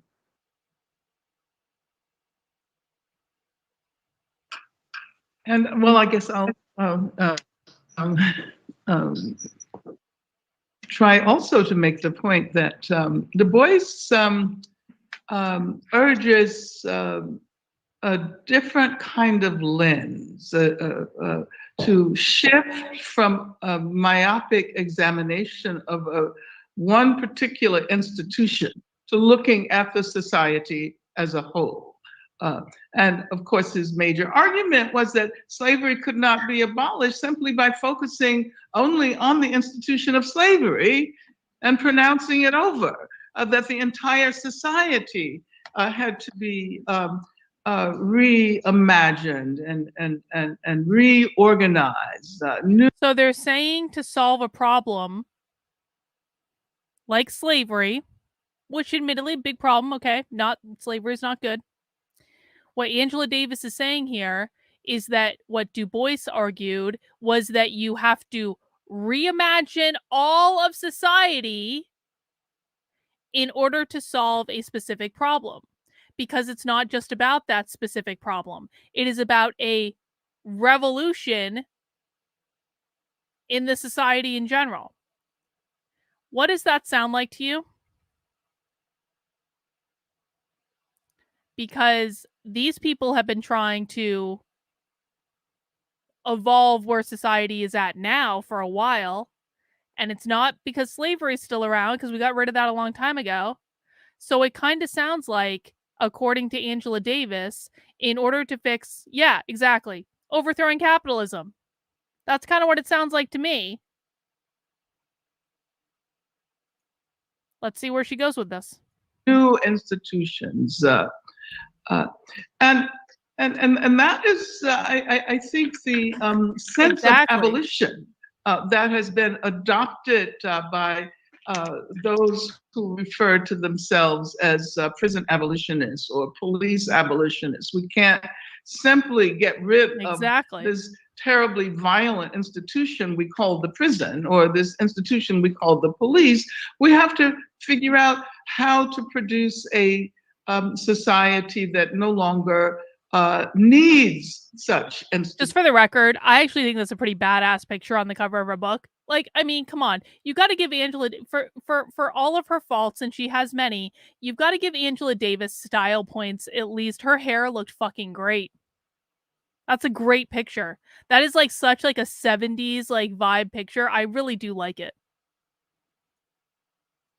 Institutions, and that broadening of the lens, which is also a feminist gesture, that we cannot simply look at issues of gender and leave everything else intact, forgetting that heteropatriarchy has been produced by racial capitalism, and vice versa. So I think that was, well, Erica suggested that we include in the book early on a quote from the critical race theorist Mari Matsuda, which is so wonderful. It's about always asking. Racial capitalism is like the Marxist like version of critical race theory. We've watched actually presentations about racial capitalism before. It's basically it's like critical race theory, but specifically applied to like why capitalism is bad, essentially. But there's a whole bunch of presentations on Haymarket Books' YouTube channel about racial capitalism. I almost watched one of them tonight, but I decided to do this one instead. Maybe we actually should have watched one of those. Maybe we would have gotten more information. Yeah, Joel says, the Gulag Archipelago quite clearly communicates their utopia. It does, doesn't it, Joel? It does indeed. Asking the other question, so that if something is racist, where is the heteropatriarchy in this? If something is homophobic, where are the class interests in this? And I think you know what we try to do by reaching out and not only looking at the U.S. but looking at the world is to understand the You know what I really want to watch, Yasmin? I want to go back in the day and find, like, I want to find Angela Davis, like, giving a talk or something from, like, the 70s when she was at, like, her most spicy. Because, like, Angela Davis now is, like, she's a little older. She's, you know, she's had a lot of life experiences. Maybe she's getting a little tired. I would love to, like, go back and we've never watched, like, a presentation from the 70s. I want the full hair. I want the full Black Panther vibe. I think that'd be great. That would actually probably be really interesting. Connectedness and the interrelatedness, all of the you know what you might call intersectionalities that are necessary if we are to eventually imagine and hope for, and thank you so much again, Miriam, for this notion that hope has to be generated, it has to be produced. It is a discipline. Thank you. Thank you, thank you. You guys want to take a quick break and watch a 5-minute video that Kino Reviews just sent me of Angela Davis speaking at UCLA in the 70s? Can we take a break from boring fucking abolition feminism to watching Angela Davis from the 70s? Let's see how this goes. It's only 5 minutes long. Hang on, look at this. God. Let's see.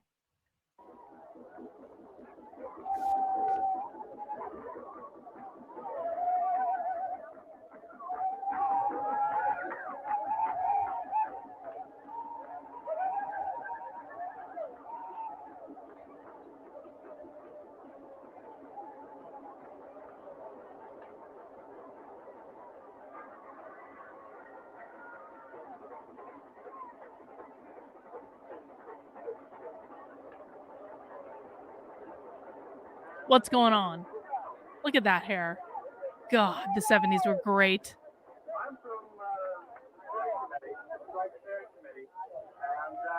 Okay, this is the volume on this is really low. So what I'm going to do is I'm going to turn up the volume. Hopefully it turns up the volume in the video.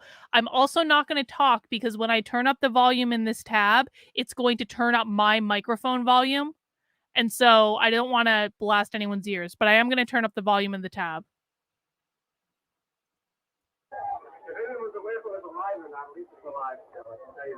It didn't work at all. And the ghettos and the bios of this country, it didn't work at all. People who are fighting for their own freedom.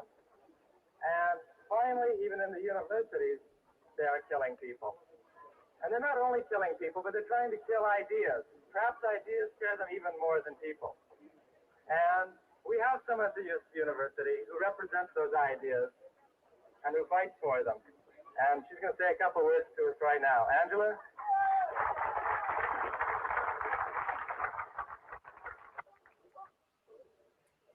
Hang on. Kino found another one where the audio allegedly is better. Hang on.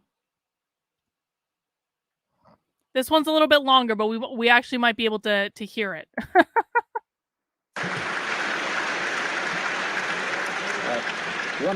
One brief announcement. After Miss Davis' presentation, the ushers in the audience will collect written questions. You might be thinking of questions that you want to ask. The ushers will distribute pieces of paper immediately after her presentation, and those will be handed down. You should write them out very soon in the beginning of the panel portion of the discussion. They will be handed to Professors Bruce Wright and Boaz Namasaka, and I'll get the results of those questions. Ms. Davis was invited to speak here some time ago by representatives of the Associated Students. Within recent weeks, I was approached with a request that I be moderator for this occasion. The reasoning behind this was that Ms. Davis' academic background was in philosophy and that I chaired the Department of Philosophy on this campus. I therefore have found myself in the last few days in the position of trying to learn enough about Ms. Davis to be able to do an adequate job of introducing her to you and to moderate her discussion with the panelists. It's become plain to me that no matter what facts I present to you, she still is going to symbolize different things for different people. Angela Davis is 28 years old. She was born in Birmingham, Alabama.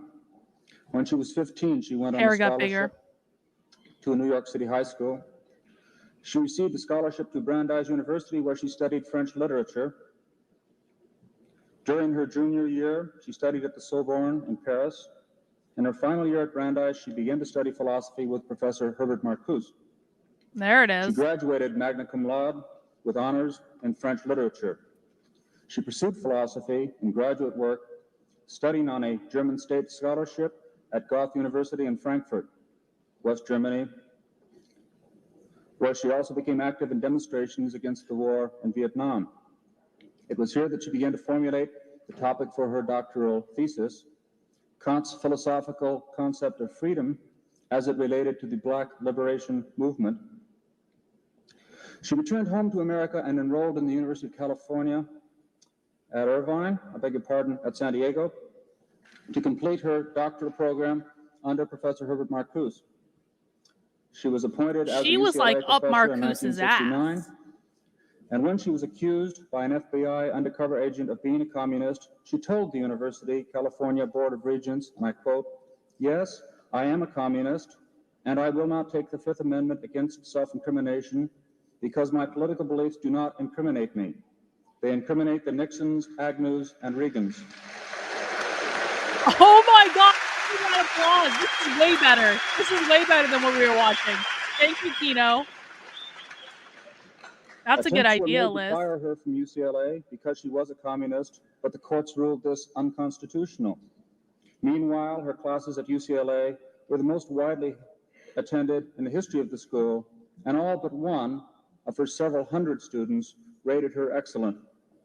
In 1970, Ms. Davis became active in the defense of the Soledad brothers and was outspoken in protest against the growing number of political activists, especially the Black Panthers, who she believed were jailed and killed under the guise of law and order.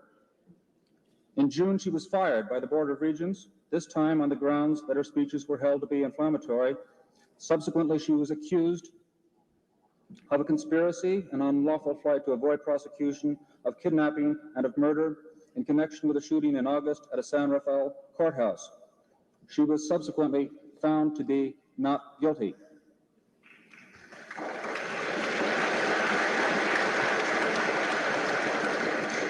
Given the difference of opinion there will be in this audience about what Ms. Davis is and what she represents, let me just stress 2 points.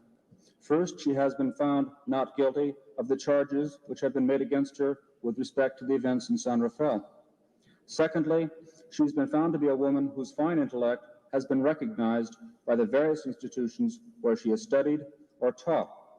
Her abilities in the academic discipline of philosophy have been acknowledged by prestigious universities.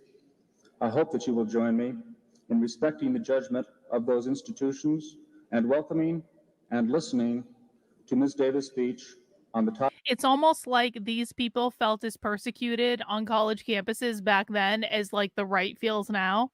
I don't necessarily think that was a correct perception on their part. Listen to the round of applause she got when she said she was a communist.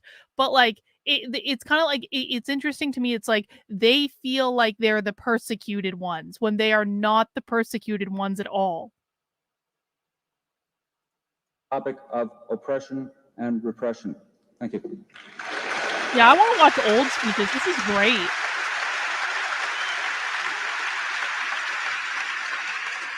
I don't want to do it tonight, Yasmin. Maybe we can do it next week.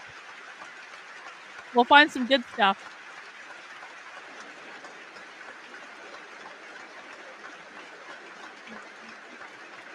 Again, hair, solid. Before I get started, I want to thank all of you. She talks exactly the same. Participated in the vast national and international movement that demanded and secured my freedom.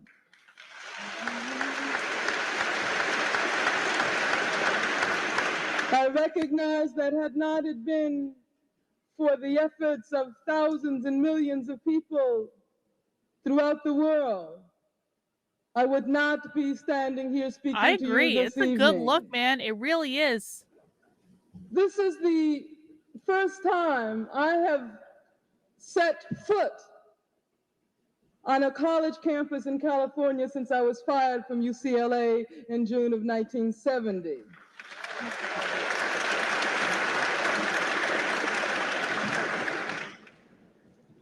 It's a particular pleasure for me to be here this evening, since shortly after my acquittal, Ronald Reagan made it known that he was going to do everything within his power to bar me, not only from UCLA, but from the entire college and university system here in California. So it gives me a kind of pleasure that this was 72. In many ways, so when Reagan was governor, I think. Of the kind of thing that Ronald Reagan is trying to push around. This is also an event which has a particular importance for me, to be able to speak here in California, in Southern California, in Orange County.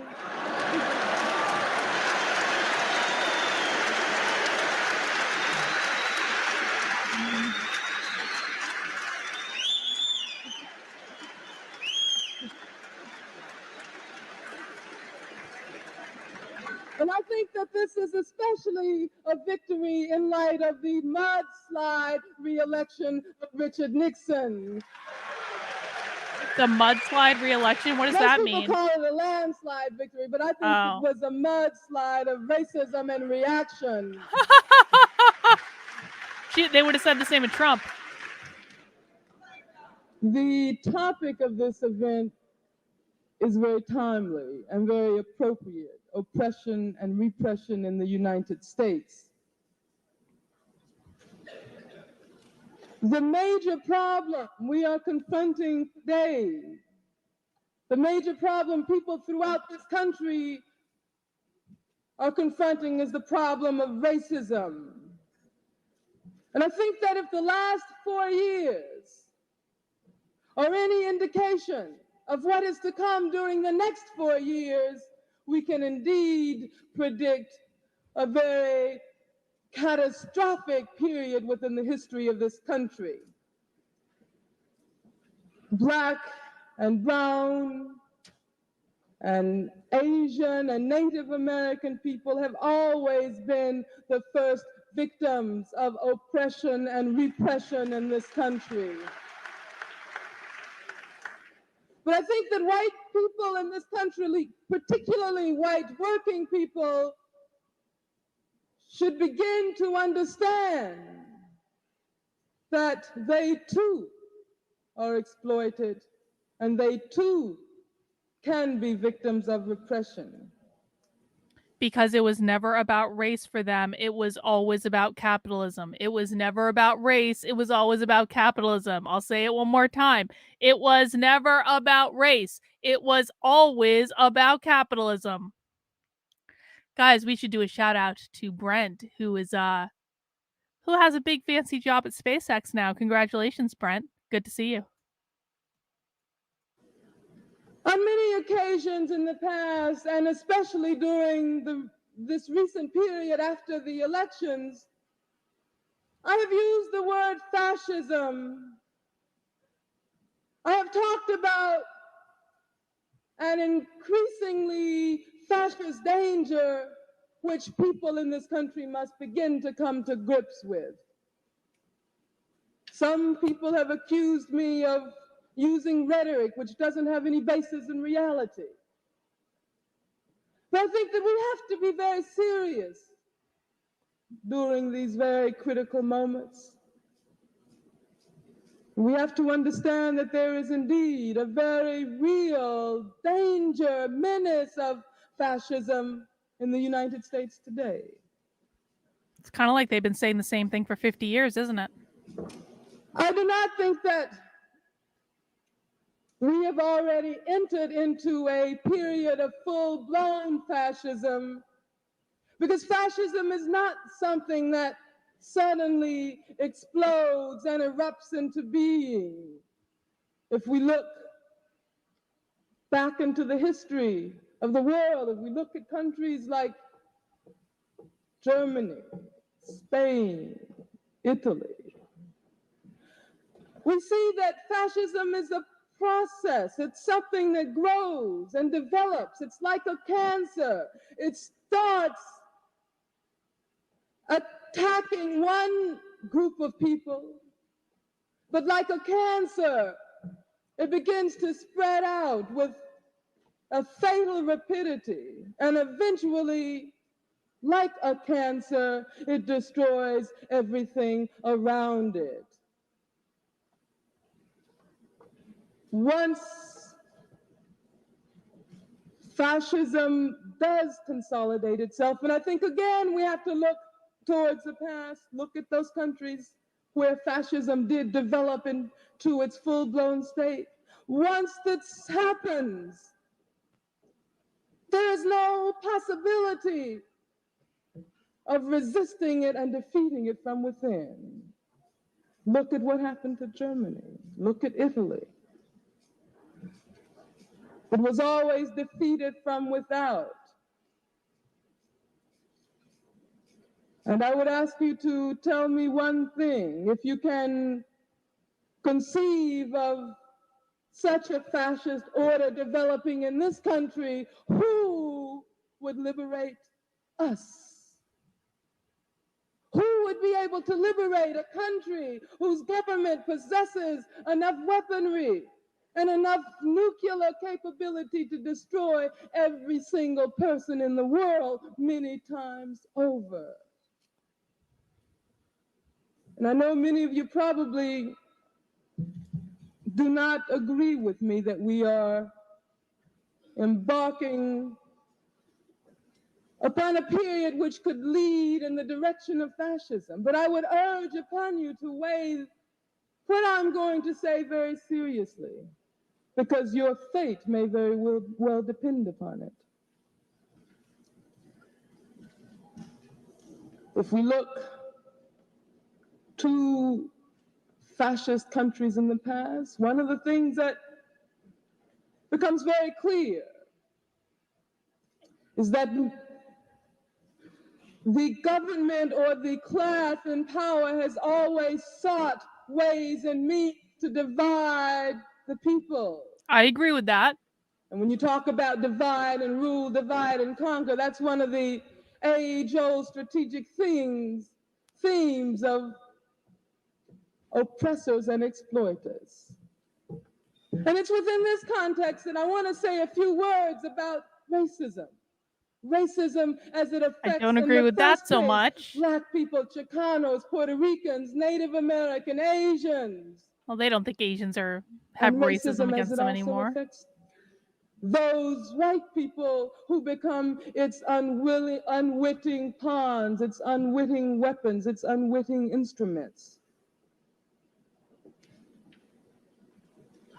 I don't think that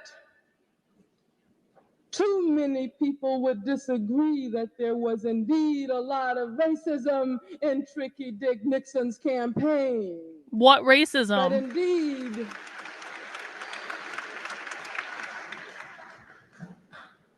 was Nixon a racist? Like, for real, for real? I don't know. I have not studied Nixon that much because I just don't care, to be honest. The Nixon period was a period I don't care about. We're allowed to care about different things. I don't care about that. But did Nixon actually do anything? Because the one thing I do know about Nixon is he went to China, right? Nixon was like the first president to go to China in like a long ass time. So that doesn't seem very racist to me. But that's really all I know about him. And that he was, of course, like resigned in shame and disgrace after after Watergate and all that jazz. I think that very many people would disagree that there was I read that book a long time ago. To... I read that book in college. It's been a sweet minute since college. That was 20 years ago, all right? Hunter S. Thompson is great, though. I want to read some Hunter S. Thompson. I haven't read Hunter S. Thompson in a long time. Pit white people against black people. Look at the statement that he made about busing. And look what followed that statement. The events in Canarsie, New York, Brooklyn, where white adults threw stones. We're going to have, right on, sister, and we're going to have a question and answer period as soon as I finish this presentation. Okay, right on. In Canarsie. Look at that outfit, man. That's a good idea, Jonalyn. Adults threw stones at Black and Puerto Rican children and threw eggs in their faces, spat on them, and called them all kinds of vicious, racist names.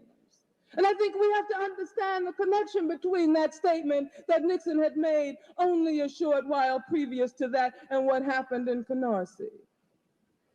And I think we have to understand the connection between the kinds of things that Richard Nixon has been saying and what happened yesterday at Southern University in Baton Rouge, Louisiana.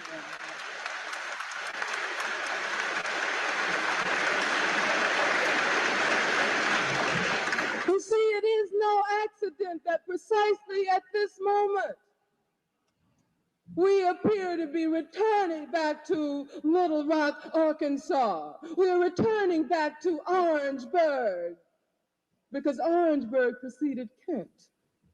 You know, Black students had been killed already in a protest situation before these students at Kent State. She did it well too, James Jones. I gotta that say. is so deeply embedded in this country, the reaction came only when white students were killed.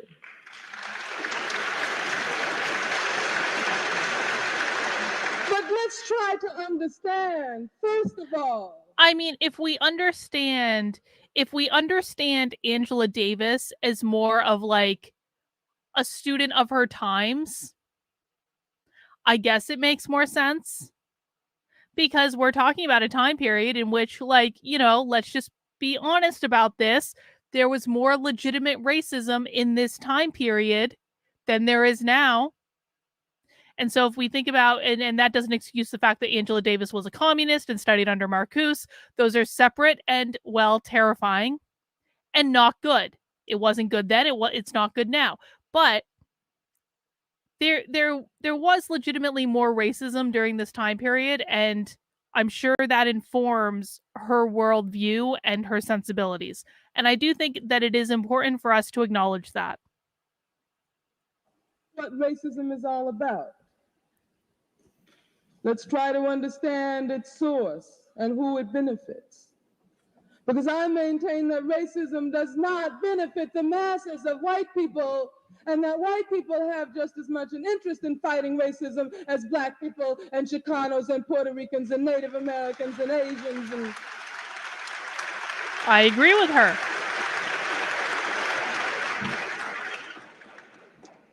First of all, let's ask ourselves, who does racism aid?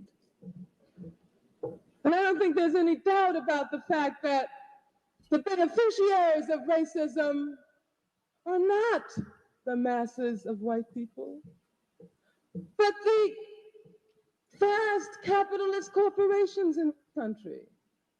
Oh, there it is! There it is! Holy shit! Holy shit! Holy shit! Racism benefits the mass capitalist corporations in this country.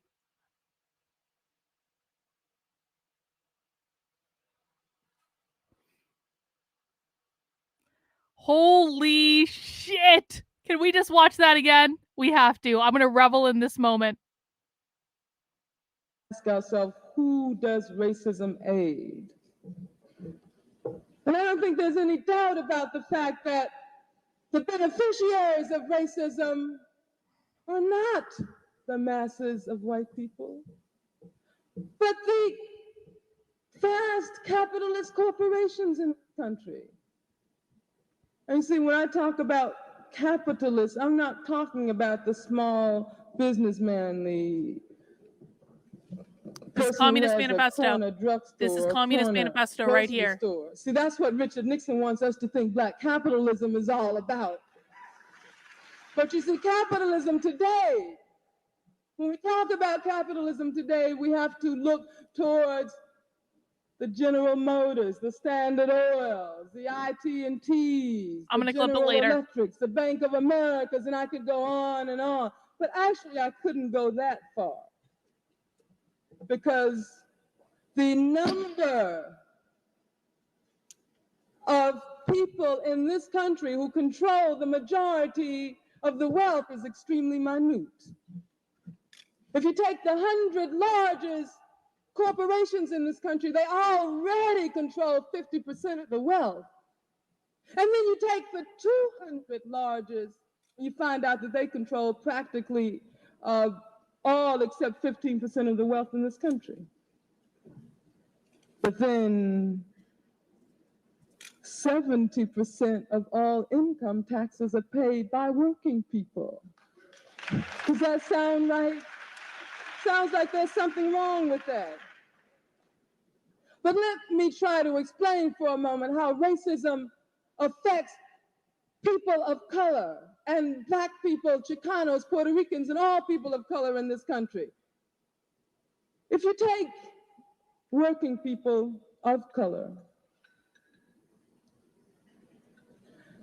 and if you compare the wages which we receive to the wages which white workers doing the very same jobs, and I'm using government statistics that the government has given us, you find that there is a $28 million differential. That is to say, Black people alone account for a $21 billion super profits. And so I'm talking about the profits that the capitalists get over and above. Thank you, what they Middle would Maga. get I if agree. there It's were good to see you. Oh, But then if you add she's back. Chicanos and Native Americans and Puerto Ricans and all other people of color in this country, you end up with $28 million in extra profits that the capitalists put in their pockets just because of the existence of racism. Just because of the existence of racism. And that's a lot of money, because we could buy a lot of houses and build a lot of schools and a lot of child care centers and a lot of the things that we need in the ghetto and the barrio with that $28 million.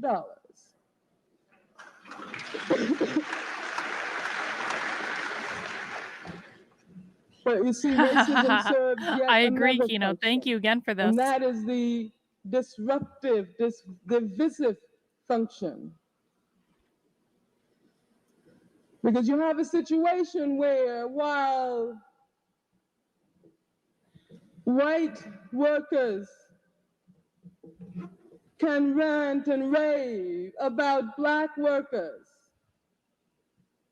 that makes them forget that the exploiter is also on their backs too. And what it does is it destroys the possibility of creating a movement that's going to be able to overturn the exploiter. And that's the divide and rule function. If we look again towards the past, back into the past, if we look at Nazi Germany, we can see that the function of racism can be very similar to the function of anti-Semitism in promoting and encouraging fascism and allowing fascism to develop to its full-blown state. Because you see, while the masses of Germans were being busy being anti-Semitic, the German capitalists were squeezing more sweat and blood out of them. And if white people don't watch out in this country, that is exactly what is going to happen. Because there's already been the wage freeze. And there's already been this massive unemployment. And there's already been the assault on workers' right to strike. And we have to try to put all of these things together to see where we're going. But let's try to look at what is happening in this country today. Let's try to talk about some of the real indications of a developing fascism. We already mentioned what happened in Canarsie. We already mentioned what happened in Southern University in Baton Rouge, Louisiana yesterday. But let's try to put some of this into context. And let's talk about what Get rid of capitalism is their plan. Consciously did. We just get rid of capitalism, everything will be fine. His election campaign. His election campaign was modeled along the most blatantly racist issues that we have seen in recent years. And you see, a lot of people wondered why George Wallace didn't run this year. He probably would have gotten Well, Kino says, has she ever grown as an individual? Sounds like she's saying the same shit then as she does now. It kind of does sound like that. It really does. I agree. All right, guys, we got about a couple more minutes of this, and then we're going to go back to the original talk. But we are watching Angela Davis from 1972. I think this is fascinating. This makes me want to go back. I am looking, by the way, I am trying to find the McCarthy hearings, all of them, not just clips. I want all of the McCarthy hearings on video. I know it exists somewhere. It was on TV at one point. That means video does exist of this. If anyone can help me track down video of the McCarthy hearings, I really want to go back and watch them, but I can't find them is the thing. So yeah, we definitely should watch all their content. This was a really good idea, Kino. I want to thank you for this. Far more sympathy in his present state than 4 years ago. But I think that there is no doubt about the fact that Richard Nixon demonstrated that he is not only George Wallace's bedfellow, but that in a lot of ways he knows how to out-Wallace Wallace.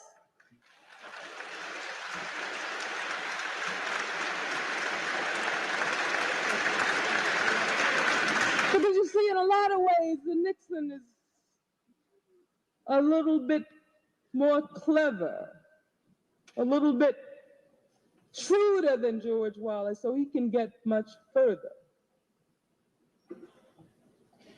But there is something else which points to what I would call a racist conspiracy from the very, very high ranks of the ruling powers of this country.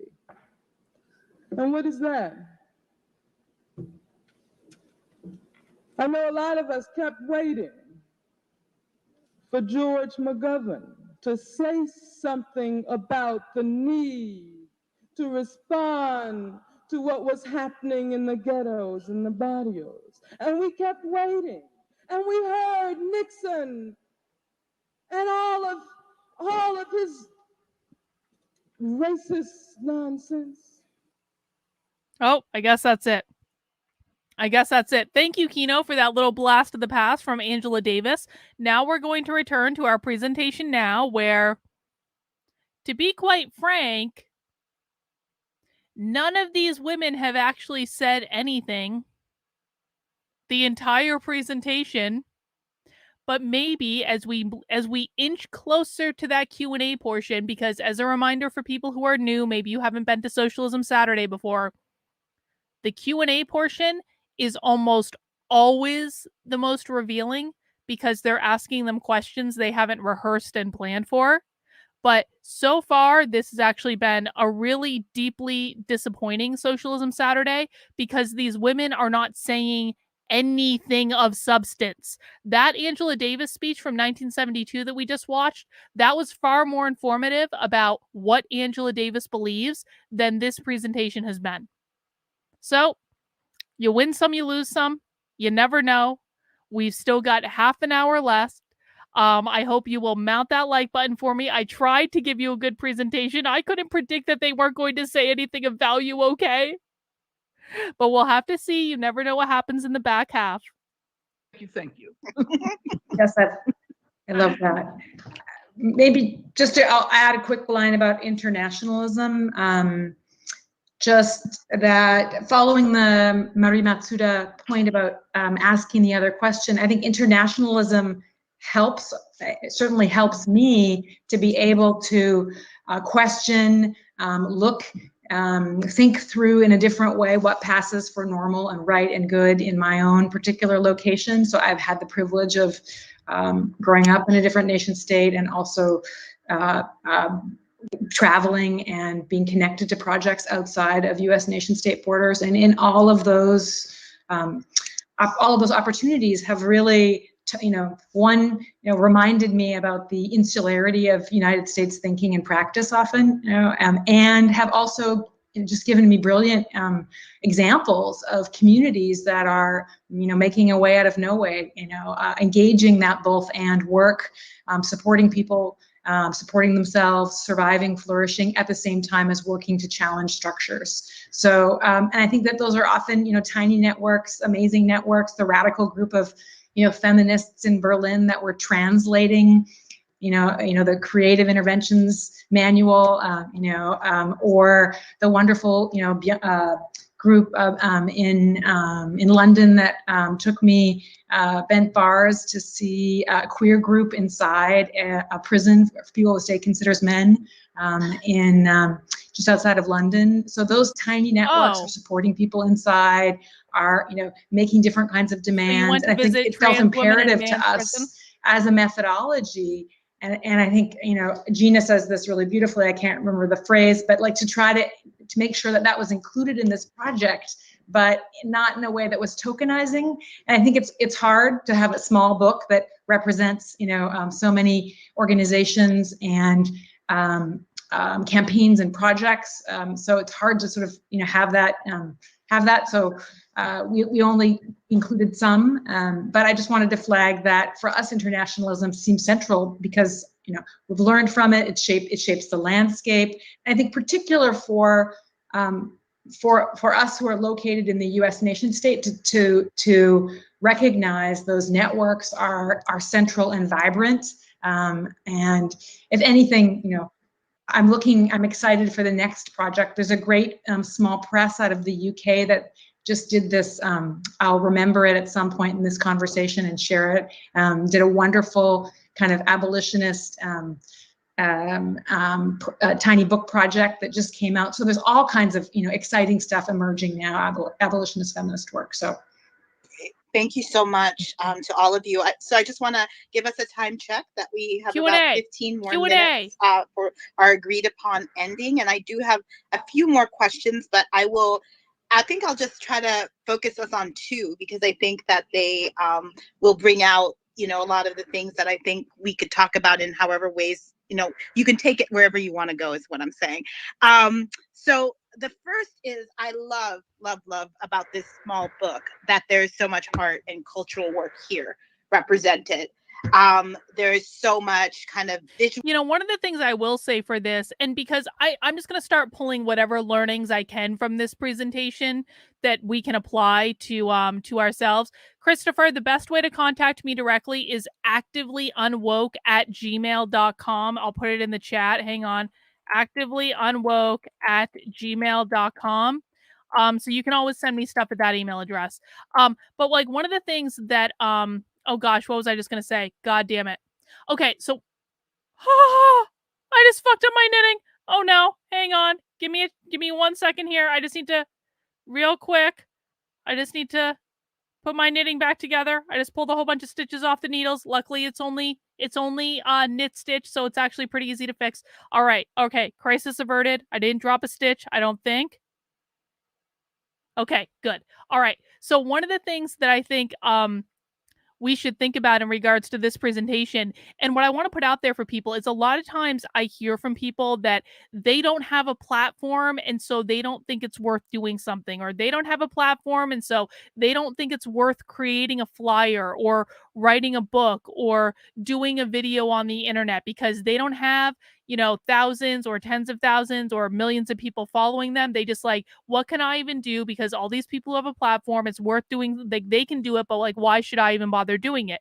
What I want you to hear in this is that in a lot of the stuff that I do, I tend not to think about what is the response going to be right now.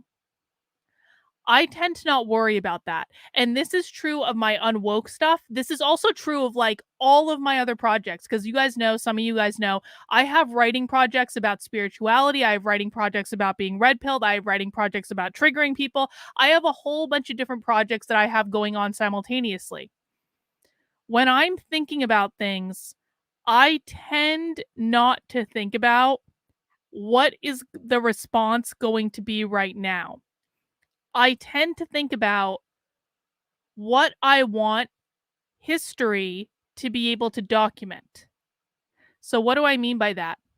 When historians look back on this time period, they are going to be able to document the things that people publish, whether that's a print copy of a book or a pamphlet, or a digital copy of a book or a pamphlet, or a video on YouTube, or tweets, or any of that.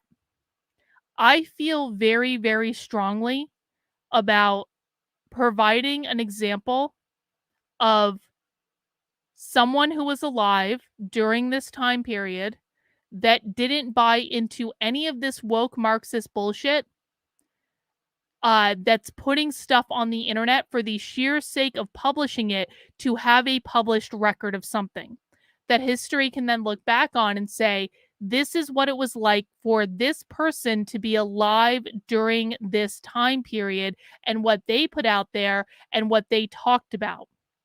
Because that's how history judges a lot of things. They judge people based on the things that they publish. They judge movements based on the things that were published. In the book that they're writing, we've seen them flashing them on the screen over and over and over again. They're putting up pamphlets, they're putting up flyers, they're putting up art projects. Maybe those projects were only seen by a couple of people during the time when they were made. However, now those art projects are being talked about in a book that's being talked about by socialists on the internet 30 years later. And so I think it's a valuable thing to create content, to put these ideas out there on your platforms, even if you don't, even if you legitimately don't have a platform, even if you're like, 2 people follow my work and one of them is my mom, okay? Because you're still publishing it. You're still making it available to be found later. And you're still contributing to the historical record of what it was like to exist during this time and what issues people cared about during this time. The most powerful people in any room are the ones who are expressing themselves. If you are not expressing yourself, then you have no power. And it's not about convincing anyone.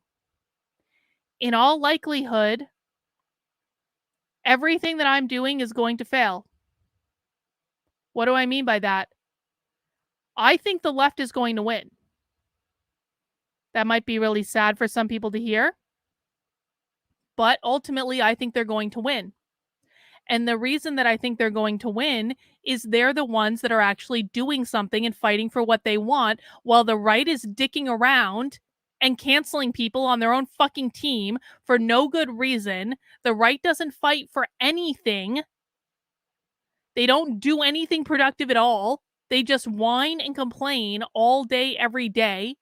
And so I don't have any faith that, and let me just tell you about the experiences I've had with the libertarians today. That's like a whole other problem. I'm not leaving the Libertarian Party or anything, but I am not looking too happily on the libertarians at the moment. I'll tell you that. I believe in the principles, though, so I'm not leaving. I'm not going anywhere. I have just expressed my discontent with the way that some things are being run. Anyway, that's a side note.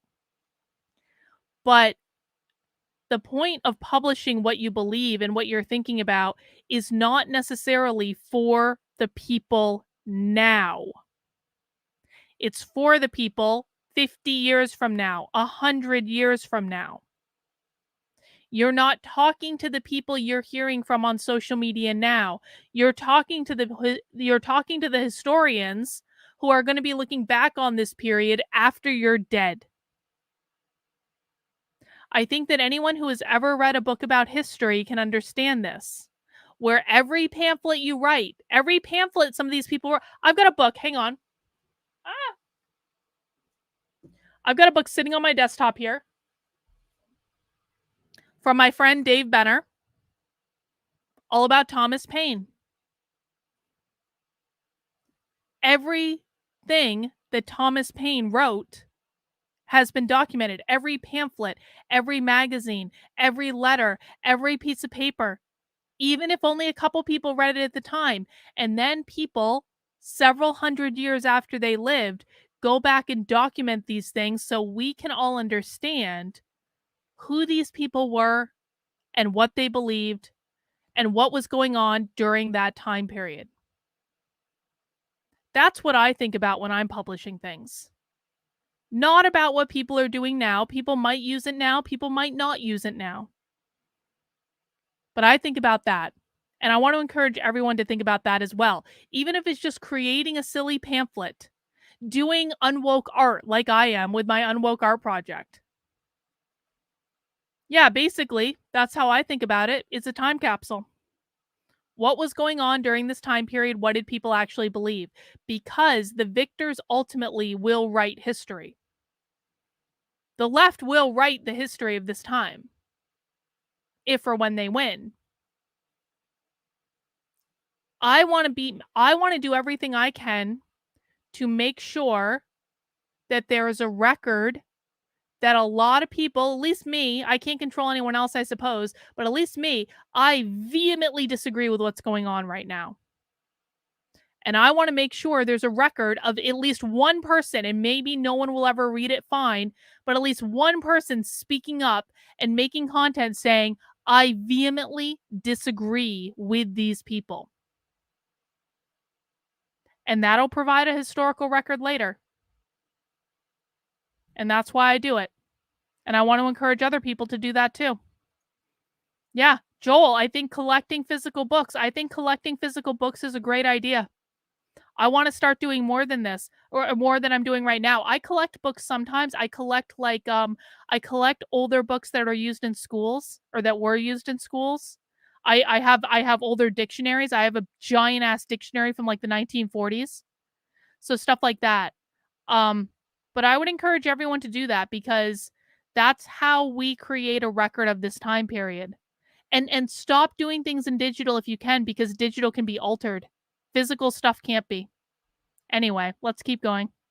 Visual arts, and there are these great charts that people have made in terms of political education materials that you made sure to include. And I'm not going to ask you just why did you do that, meow meow, right? I'm going to let you speak on it. But before I want to do that, I want to just say this quote from Erica, our mutual comrade friend, Amisha Patel, longtime Chicago-based organizer, who wrote this, said this years ago, and You I've should, held Yasmin. on to these words. You should do that. Says, many of us feel like we have to negotiate an unworkable system.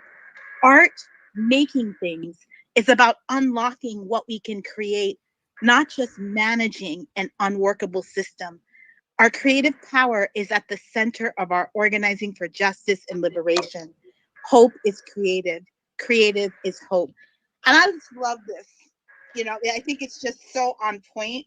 And I also think, I know that Gina is really spearheading, visualizing abolition as a project. I know that, I saw a video conversation, Angela, that you were part of with Gina about that project. And I know that will be expanding. So I'm just going to open it up. Art, what do you think? Art and abolition and feminism, what do y'all think?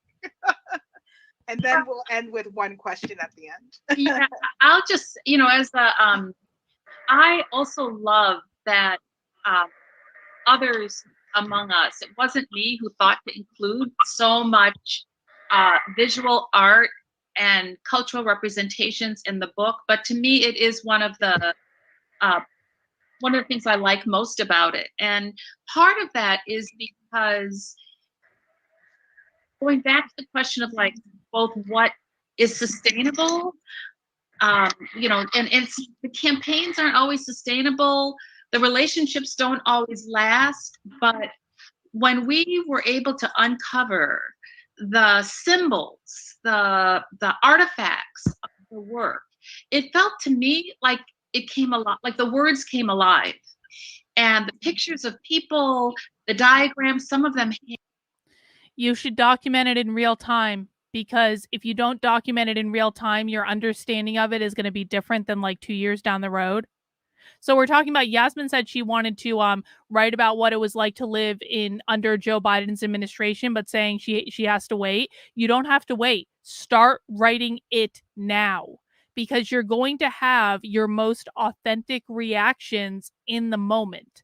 Don't wait until 2 years from now, because then your reaction is not going to be authentic to the moment of 2 years before that. Just start writing it down. Start tweeting it. Like, this is why I tweet so pervasively, because like I tweet, like if I'm thinking about something in regards to like a cultural moment or what I see happening in politics or the trends that I'm seeing, I just put it out there on Twitter. That way it has a timestamp. It captures my thoughts in that moment. And I might not have time to write like a full article about it or anything, but at least I can put a tweet out there to say, here is what I perceive this moment to be about. That's important.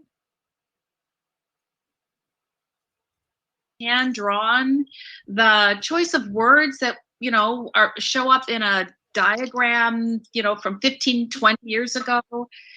All of that felt to me like it. Thank you, it Kate. I think I was did a receive that. particular kind of genealogy that, first of all, was accessible ways of people knowing what we were talking about or what they were talking about. It was a way that we spread the news beyond the words, and it lasted.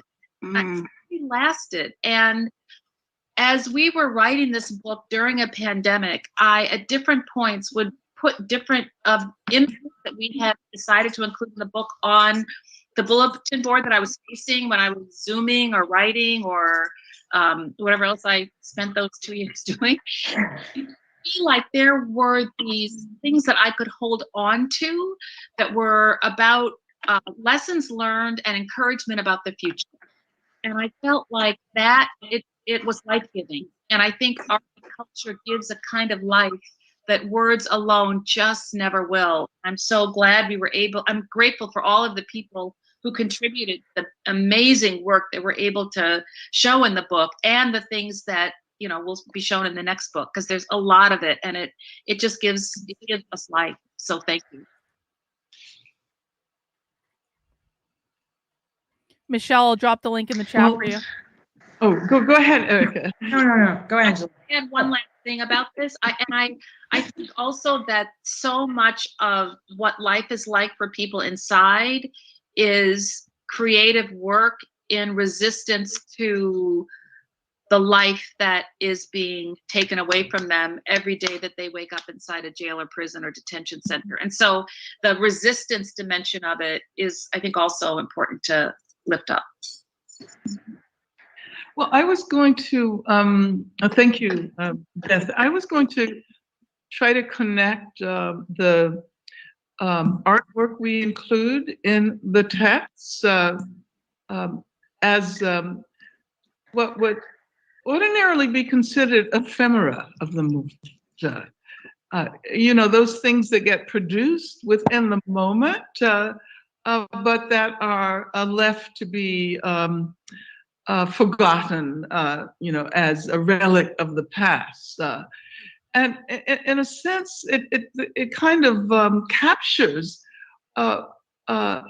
one aspect of the methodology we were trying to use in producing this book. What are those, you know, elements, those ideas, those images, that music from the past that we may no longer remember now, but that played such an important role in creating a tradition that has made it possible for us to do abolition feminist work. And I think that question links very much with the one that you asked about failures.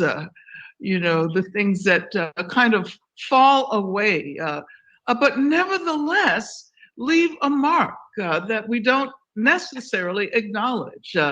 And I think that this collection of images, and I think, you know, I think Erica did. Erica is. Well, do you know why the cultural space has been ceded to one side? It's because people on the other side refuse to fucking create things. You know, the reason that the cultural space has been ceded to the left is because the left has a more flexible mindset than the right does. The right have very rigid mindsets. The right as a collective, I'm not saying there aren't individuals within the right. I'm going to speak in generalizations because I'm sorry, I cannot enumerate every single individual in every single point that I make, and people are just going to have to get to come on board with that idea. But as a general rule, people on the right don't understand art. They don't see the value in it. They don't go to museums. They don't buy art. They don't have art in their house. They don't create art. They don't like, I'm not saying everyone. I do think that some people do, but by and large, people on the right don't get it. And I think it's because they have an uber rigid mindset that does not allow them to think creatively. I also think, to be quite frank, the act of sex is intricately linked to the act of creation.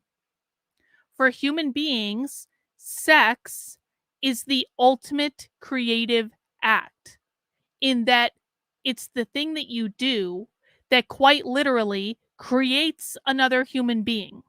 And so, if you are repressed sexually, you will be repressed creatively, because those two things are linked together. And so, with all of the moral outrage bullshit and purity tests that goes on the political right, they are absolutely repressing all of their creative abilities, which means they aren't producing anything. They aren't producing art. They aren't producing culture. They're copying what the left does and doing a bastardized version of it, but they aren't actually creating anything. And that is why the cultural space has been ceded to the left, because the right does nothing. And in fact, everything they do is meant to repress the creativity that could be there. And it's sad. Exactly. That's right. They went, the arts, that's for pansies. That's for sissies. That's for pussies. Why would you spend time drawing? Why would you spend time funding the arts? They hate the National Endowment for the Arts. They don't understand that you need to fund a lot of bad art in order to get good art, because that's the way that art works. You need to produce a lot of shitty art if you're ever going to get to good art. And even the best artists in the world produced a lot of bad art before they got to the good art. That is just the process of creation. And so if you're going to poo-poo everything or shit on everything that anyone is doing because you don't like it, you don't understand it, etc., you're not going to allow for good art to emerge, and you've already just stifled your ability to create, when the left is just creating here and there and everywhere. They're doing this stuff all the time. That's why. And now we have AI art, so all of us can create art. Really, guys, like, I am powering Unwoke art through AI. I use AI to create the foundational image, and then I go in and I edit it and I manipulate it. But it saves me so much time. It gives me so many great ideas. To be quite honest, with AI art, no one has an excuse anymore. No one has an excuse.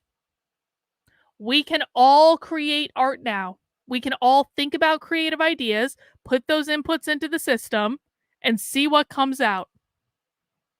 So you don't need to learn how to draw. I mean, it might help if you learned how to draw or paint or do any of these things. AI art has leveled the playing field. But the problem is, who is going to take advantage of it, and who is going to try to shit on everything that everyone else is doing? I'm going to start having AI art competitions, I think. I think that'd be fun. I'm going to start doing that in my community. Is our archivist who, retrieved all of these wonderful gifts that now we can create in a kind of permanent way. If the book travels as we hope it will, not because we're the authors, but because we think it is important to preserve these elements that have actually given rise to something new. Mm-hmm. And this moment that we are living, the moment that is often characterized as the aftermath of the lynching of George Floyd and the police murder of Breonna Taylor. This collective examination of the nature of structural racism and the violence that is central to it. This is a moment that was produced by, all of these past images and thoughts and moments of organizing, and so it's just very exciting to be able to participate in a moment that was so clearly produced by all of these small things. Gina, do you want to jump in? I was going to, but Erica had something to say before, and I wanted to hear it. Erica, please go. I was just the sort of the affective register that these images, the music, all that Angela and Beth were just outlining. I think, as texts can change the world. My life is always changed by text, many written by the people on this call. But I think also music, visuals, are really just incredibly powerful tools, pedagogical tools, political tools. And I think it was really important to at least gesture to that in this project, because that is often what stays with you. I mean, the phrase might stay with you, but the image and the visual or the music are also just such powerful tools to propel change, cultural lasting change. And again, that point that Angela was making about failure and success, I mean, that maybe even more powerful. The poets might disagree with me, but the music or the affective regime is also really central in, and I think that's one thing that our grassroots social movements have and continue to do exceptionally well. Create this sense of otherness, of value, of a kind of belonging, right? That's really important. And safety, different ideas about safety. Sorry. No. I'm so glad to hear it. And these three all know that I could go on and on about this. So I don't want to, but I do want to say, thank you, Mariam, for mentioning Visualizing Abolition, which is a project I'm doing at UC in Santa Cruz with Rachel Nelson and others. And it got started in a, pandemic moment in a way. It was going to be a smaller scale thing that we were doing. And we started doing these events online, and they're about arts and abolition, and specifically working with artists. And I think the thing about Joel says, I love what you're saying, but I'm a blue-collar worker from the east side of Detroit. The right isn't going to capture the imagination of men like me with art. We need to create a new form of art. Then create it, Joel. What are you talking about? The minds and imaginations of every single type of person in the world can be captured with art, but it's not the same art isn't going to work for everyone. Maybe it's music with you.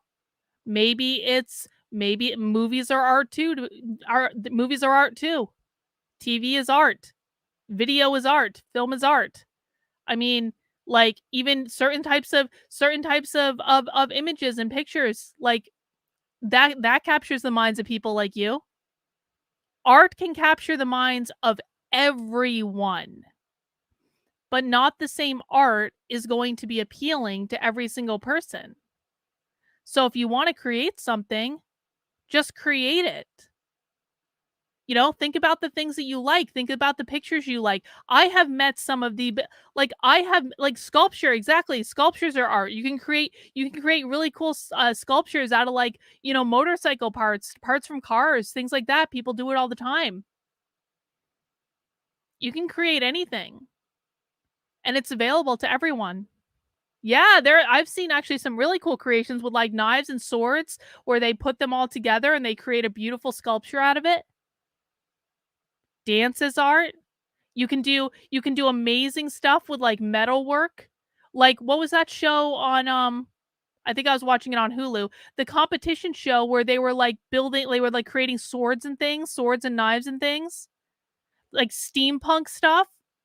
You can do cool things. Yeah, so you're a woodworker by trade. Hang on. You're a woodworker by trade. You know how to do this, Joel. Woodworking is art. You can create beautiful things that will capture people's minds. You already even have the skills to do it. Come on, bro. Put those skills to good use. Book was that we were privileged in being able to share work that isn't really reflected in its true form. So it's black and white imagery of some things that were published that were printed in color. And artists, often, of course, the color and other aspects of the art, the scale and other things really matter about the works. And so in this case, I mean, think about the woodworking that used to be done in houses. Like, there is some beautiful woodworking that's done in older houses. You're going to tell me that's not art? Of course it is. You can apply those skills however you want to. Man. We were lucky that people wanted to have this work documented in this way. And so it really is, as Angela pointed out, about the ephemera of the movement and making sure that we know about it and pay attention to it for all the reasons that you all stated. And I also think it's been really important for me in the long time that I've been now engaged with abolition questions to really think about how we move from the anti-carceral perspective to the abolitionist perspective. Mm-hmm. And I have felt that working with visual culture has been a very important part of that. I've always argued that we need to pay attention to the popular culture that people are absorbing that is representing the prison as being a stable part of our landscape and something that will exist in perpetuity as if it's always existed, and have pointed out that from the era of early silent film, that that film was an important part of representing to us that the prison and policing as natural. And so there's a lot of work we have to do to move against that. And that includes work in activist communities that are doing abolition work, where we sometimes also are fixed on, I mean, there are some amazing graffiti artists. Like, I'm sorry, Banksy. Like, that's probably the most pronounced, but there are amazing graffiti artists out there that are just like tagging the side of a building, but they're making beautiful things. Or even like tattoo artists. Like, my favorite artist, the guy who did the painting, the one with the head there, I'm pointing behind me. He was a tattoo artist. He was a graffiti artist and a tattoo artist. His name is Create, and he does amazing fine art paintings now. I have like a whole bunch of his work because I find it so beautiful. But like, he came from the tattoo world and like, just tagging buildings. And a lot of that's actually involved in his art.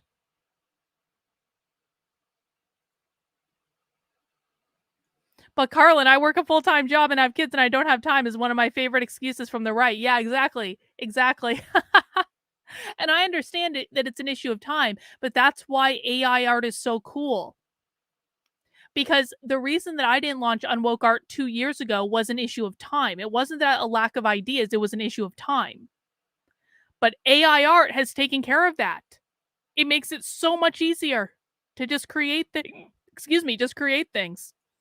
Haven't even had that much to drink. I already got the hiccups. Anyway, guys, we have about less than 20 minutes left of the presentation. Let's wrap up. Representing everything with bars and thinking in very literal ways about. No. Don't poo-poo this, Christopher. For a lot of people, this is the easiest entry point into creating art. For a lot of people, it's going to be the very easiest thing that they can do to start expressing creativity. And then you know what? They can build on it. And it maybe will open them up to new things. Don't ever poo-poo someone else's creativity. Don't ever shit on the way that someone else creates art. We're not talking about looking at other people's art. We're talking about creating our own. I agree that people should be going to museums. I agree with that. You can get a lot of inspiration by going to a museum. But don't ever shit on the way that people are creating art. Because you don't know what's going to you can doodle in a notebook. Exactly. You don't know what's going to come of that. Everyone starts in different ways. Your way is not the best way for everyone. Things. And I think looking at art practice and the ways that people actually have to try and move away from what is stable now in the landscape towards something else that they envision is a really important part of the way we all need to be imagining. And And now there are so many artists who are really dedicating their lives to helping us to have a different vision, have an abolitionist vision. And that's something a little bit different than just pointing out the evils of incarceration and what it's done in the world. And so I think the book tries to gesture toward that and allow people to see that, and also to allow people to see the evolution of these kinds of texts. I think the visuals also help to do some other work subtextually that is important for us, like disrupting the simple history that incarceration is a US problem grounded in slavery, and mass incarceration is the thing we're fighting, and we're fighting it because it extends slavery against Black people in the main, which has been one of the most fixed narratives that we have. And we were really in wanting to include work that would show the effect on Indigenous folks, on sovereign questions of sovereignty, on all kinds of other folks of color and queer and trans folks. And so the work that we were able to include is really representative also of saying there are all kinds of different kinds of people who are being affected by the PIC, the prison industrial complex, and they don't always get to appear in these kind of central narratives that we tell ourselves about the history of the prison. So the visual work isn't only illustration of what we say, it's also a support, an analytical support to what we're doing. And hopefully it provides a different way into those questions. And I'm hoping that we can also continue to develop work in the arts that is not only thinking that we're just, doing this work because we have, if we're incarcerated, then we have a certain kind of time and are trying to fill it, but really because that practice is worthy of sharing with others, as we see with the work of Nicole Fleetwood with the Marking Time exhibition, and as we're starting to see with other kinds of work. And so I really, I'm glad we were able to do it, that people were so willing, but I also want us to really think more and more about, what it is that we're trying to do when we're incorporating the visual, not merely to illustrate what we already know, but to allow us to imagine differently. Beautifully put. Thank you so much, all of you, and thank you, Gina, for that great insight. Also, that I will definitely be holding on to that. Art as analytic tool and moving us beyond the barriers or the borders of our thinking. So thank you so much for that. We're going to end with a question to just sum up, and I'm going to let you kind of do what you want to do with the question, because we've been on for a minute. Was it's it Dolly? Flown by for me. I looked up and I was like, Dolly's one of the big ones, it's Kurt. flown by, but I would talk to you forever. But I know you all have lives, or at least pretend to have them on TV. But anyway, so we're gonna do that. Let us talk a little bit about I'm gonna just offer two things that you can comment on. One is if you want to say something about the political moment we're in, the backlash that we're on, the backlash, frontlash, retrenchment, whatever term you want to use for what's going on, and how this book fits into that, or speaks to that, or can help us think through that. Or you can also just share maybe what you want to have happen because you've done this project. What would you like to see happen because the book now exists in the world? How do you want to see it traveled and used? So I'll leave it there, and anybody can close us out. Well, I'm very worried, Miriam, you know this, because I know you're as worried as I am, as are my co-authors on the screen. I'm very worried about the rise and deep entrenchment of carceral feminism. And carceral feminism, what is that? There is a almost unending investment in carceral solutions to gender-based violence that do not work. And so I'm very worried about that dimension of backlash. It's not new, but the volume has been turned up in ways that are very, very, very difficult, very dangerous. And what I hope the book will do is, remind people that there's another way. we can do better by survivors of gender-based violence than continue to argue for carceral solutions. I hope it inspires activists and organizers and even convince those naysayers who don't believe us that abolition can bring freedom and justice and safety to people. That's what I hope the book will do. And I hope that, you know, everyone who's listening finds some project like this that brings them the kind of joy that this one brought me. And, you know, you don't get that a lot in our work, in our organizing, in our activism, but I got it here. And I'm so grateful for that. And I hope the book will travel to bring the liberatory possibility that that we deserve and that we've been working for. So thank you all for today and beyond and before. I agree. You I can go cannot next pay me and be enough money to short. read that book. Just yes to underscore. Absolutely not. That's, you know, super important point about hoping that this book can intervene in the expansion of carceral feminism in this moment. We use the term, we use a phrase in the project, you know, the necessity of the sort of always slow work in urgent times. And I'm also hoping that in this moment, people can see that we're engaged, you know, the work is, you know, work for the long haul, and the hiccup of the moment that we're in now, when some mainstream outlets are so quick to, you know, say that the defund police movement is over, that people can, you know, be inspired and energized by the, you know, even just the snapshots that we offer in Abolition Feminism now of this sort of long genealogy of this beautiful struggle, and that there's this sort of ongoing, robust, always sort of slow work and always urgent times. And, you know, Miriam, your political education work, your toolkits, your vision is really just so imperative in that contributing to that, the necessity of that slow work in urgent times. And I would not be amiss, if this is my last point, just to remind us to do a pitch, right? Always a good hustler, Erica.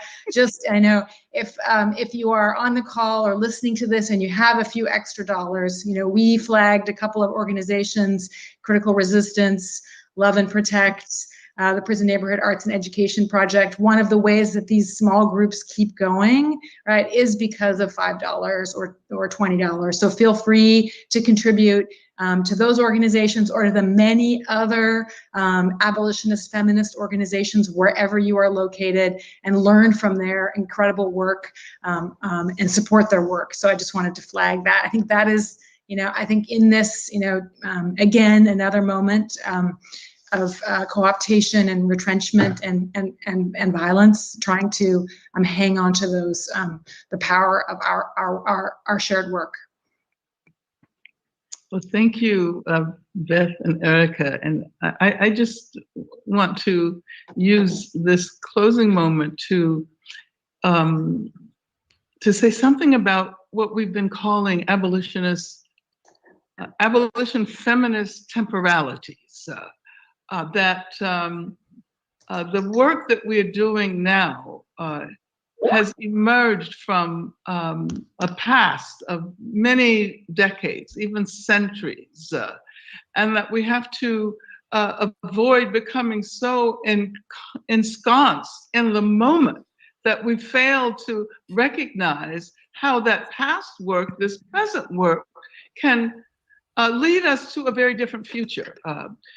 No one would have predicted that we would be at this particular. Real Deal says, Carl and I thought the idea is to know what these people are up to. If we don't read the book, then how are we going to know what they're up to? Well, they did an hour and 20-minute presentation without giving us any information about what's in the book. And so I have absolutely no faith that if we read the book, it would provide us with any valuable information. The reality is that you can't read every book in the world. You can't watch every single video in the world. You have to prioritize. And based on the fact that I still don't know what's in the effing book after I spent an hour and 20 minutes listening to these people talk about what's in the book, I don't think the book is going to be valuable for us. If you want to read it, you go right ahead. I'm not going to tell anyone what to do. Particular moment where abolition is being talked about in the mainstream.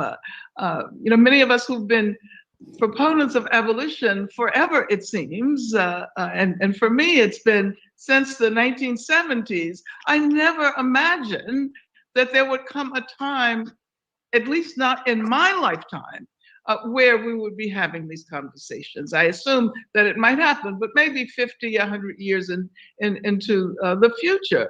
So let's not be so short-sighted that when people begin to try to recover ground that was lost by in the movements of these last years, by arguing that the homicide rate is up and we need more police here and so forth and so on. I mean, we should be able to understand that does not represent the direction of history. So let's also learn how to inhabit an imagined future and recognize that we have to keep doing the same thing over and over and over again. Sometimes we have to do it 100 times. Sometimes we have to say it 1,000 times. But we are on the right side of history, and ultimately we will prevail.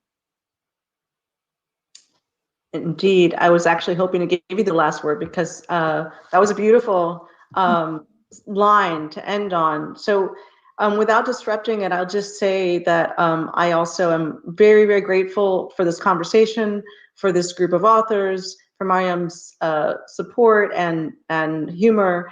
And I do think that this moment of backlash, in particular around the phrase defund the police, is important for us to think about. And hopefully the book will help to do the work of both explaining that that slogan is not simple, that all the complex thinking and working and planning and being that created that slogan. I've seen it now represented very recently on CNN. Van Jones was talking about, someone who had started out early in his career doing Cop Watch, talking about how the slogan was a problem. I think the slogan's only a problem if we allow the slogan to be thought about in a simple way. And this is why, for us, a book and more books on issues such as abolition feminism are important. Because they really demonstrate all of the kinds of work that go into the everyday being in the spirit of abolition. And I think and hope that it will be more possible for people to continue to do this work to the extent that we share works like this and we allow people to see themselves and to see, as Angela was already raising, the forms of temporality that we all need to be engaged in, that we can be leapfrogging times, that we don't have to think about an end to mass incarceration, which is like a corrective for inappropriate incarceration, and then go to better forms of incarceration for people who are truly guilty, and then move to see how devastating that is, that we can leapfrog those ostensible solutions and understand in advance how destructive those kinds of reformist strategies have been, and that this book will invite people to be simultaneously in the spirit of attending to all of those around us who need our support, and simultaneously to be engaged and inspired by the work that is going on, has always been going on, to imagine freedom. And so I want to thank everyone for watching and reading and for all of the communication we're getting in support of the book. And we know that so much of that comes from all of you who are doing this work every day. Thank you so much to everybody. Again, just echoing thanks to everybody who stuck with us for the last few minutes. If you're like me, I can't. That presentation was garbage. I am so sorry, guys. I am so sorry. I really thought that was going to be a good one. I looked around for a while. That was probably one of the weakest Socialism Saturdays in the history of Socialism Saturday. I take full responsibility. But you know what? I'm going to make it up to you next week. We're not fucking around next week. I'm going to find the most dystopian presentation that we have ever seen in the history of Socialism Saturday. And we're going to do that next week. All right? These women said nothing. They literally said nothing for an hour and a half. I just can't. I can't anymore with this. But usually on Socialism Saturday, it's much more eventful than it was this time. They let us all down. They really did. Yuri was so great last week, and Angela Davis let us down. Maybe we need to look up an old Angela Davis speech. Maybe we need to go back to the 70s. Maybe we need to watch some Black Panther shit. That'd actually be pretty cool. Maybe we should do that. I'm going to think about it. Anyway, next week for Socialism Saturday, I'm going to find us the most socialist presentation in the history of socialism. I promise. But for right now, that's going to wrap up our stream for this week. We do Socialism Saturday every Saturday at 6 p.m. Eastern Time, an hour later than usual because it's my weekend too. I got other stuff to do. But guys, that is all I have for this time around. Now, as a reminder, on my Substack, which is actively, well, that's not my Substack. Well, actually it is. activelyunwoke.com/Substack will get you there. But Carlyn, KARLYN.substack.com. I will be sending out tomorrow the Unwoke Roundup newsletter. It's going to look a little bit like this, except it's going to be for this past week. And in that Unwoke Roundup newsletter, you are not only going to find a list of all of the Unwoke content that I've created for you in the last week, at the bottom of that newsletter, you are also going to find the supporter perks for everyone who is signed up as a paid supporter on the Substack. Now, I need roughly 37 new paying supporters to meet my monthly goal by the end of the month. We've made great progress this month. I'm really excited. The last week was very eventful. I have to do a special shout out to Jamie from Gays Against Groomers for providing such insane content that I actually picked up a whole bunch of paying subscribers. So thank you, Jamie, for that. But in the newsletter tomorrow that comes out, you're going to get a list of supporter perks right up at the top. And then when you scroll down to the bottom under the paywall, you're going to find those perks. I have to do it at the bottom because that allows me to do it on the paywall. If you have not yet signed up for my Substack, let me just pop the link in the chat. It is free to sign up. It is free to get the emails. But if you want access to the perks, to include 2 Zoom calls every single week, and to include, most importantly, movie night, we are watching Gangs of New York tomorrow in my Substack at 8 p.m. This is the weekly movie night that we do with my supporters. We do movie trivia. We talk about the movie. We don't just sit back and watch it. It is actually a group activity. Gangs of New York is an awesome movie. I'm really looking forward to watching it and having a discussion about it. Come join us tomorrow night in the Substack. You are going to find the link to join the Substack in the weekly newsletter that I send out. If you are a paying member of my YouTube channel, a paying supporter in my locals community, or a member of my Patreon, you will also get the link to join us in the supporter Discord. So you can join me on whatever platform you want. You're going to be able to access it all the same. I'm just trying to hit a certain goal for my Substack for the end of the month, and I have about 30 some odd more people that I need to sign up as paying supporters to hit that goal. I really do hope you'll help me get there because I work for you. I am completely funded by you. All of the work I write is because you provide me with the ability to do it. So I hope you'll consider signing up as a paid member of my Substack. Again, that's Carlyn, KARLYN.substack.com, and help keep me in business. I really do appreciate it, guys. That's all I have for this time round. Please mount that like button on your way out the door. Please consider subscribing to the channel if you have not already. And I'll see you next time, guys. Take care. Have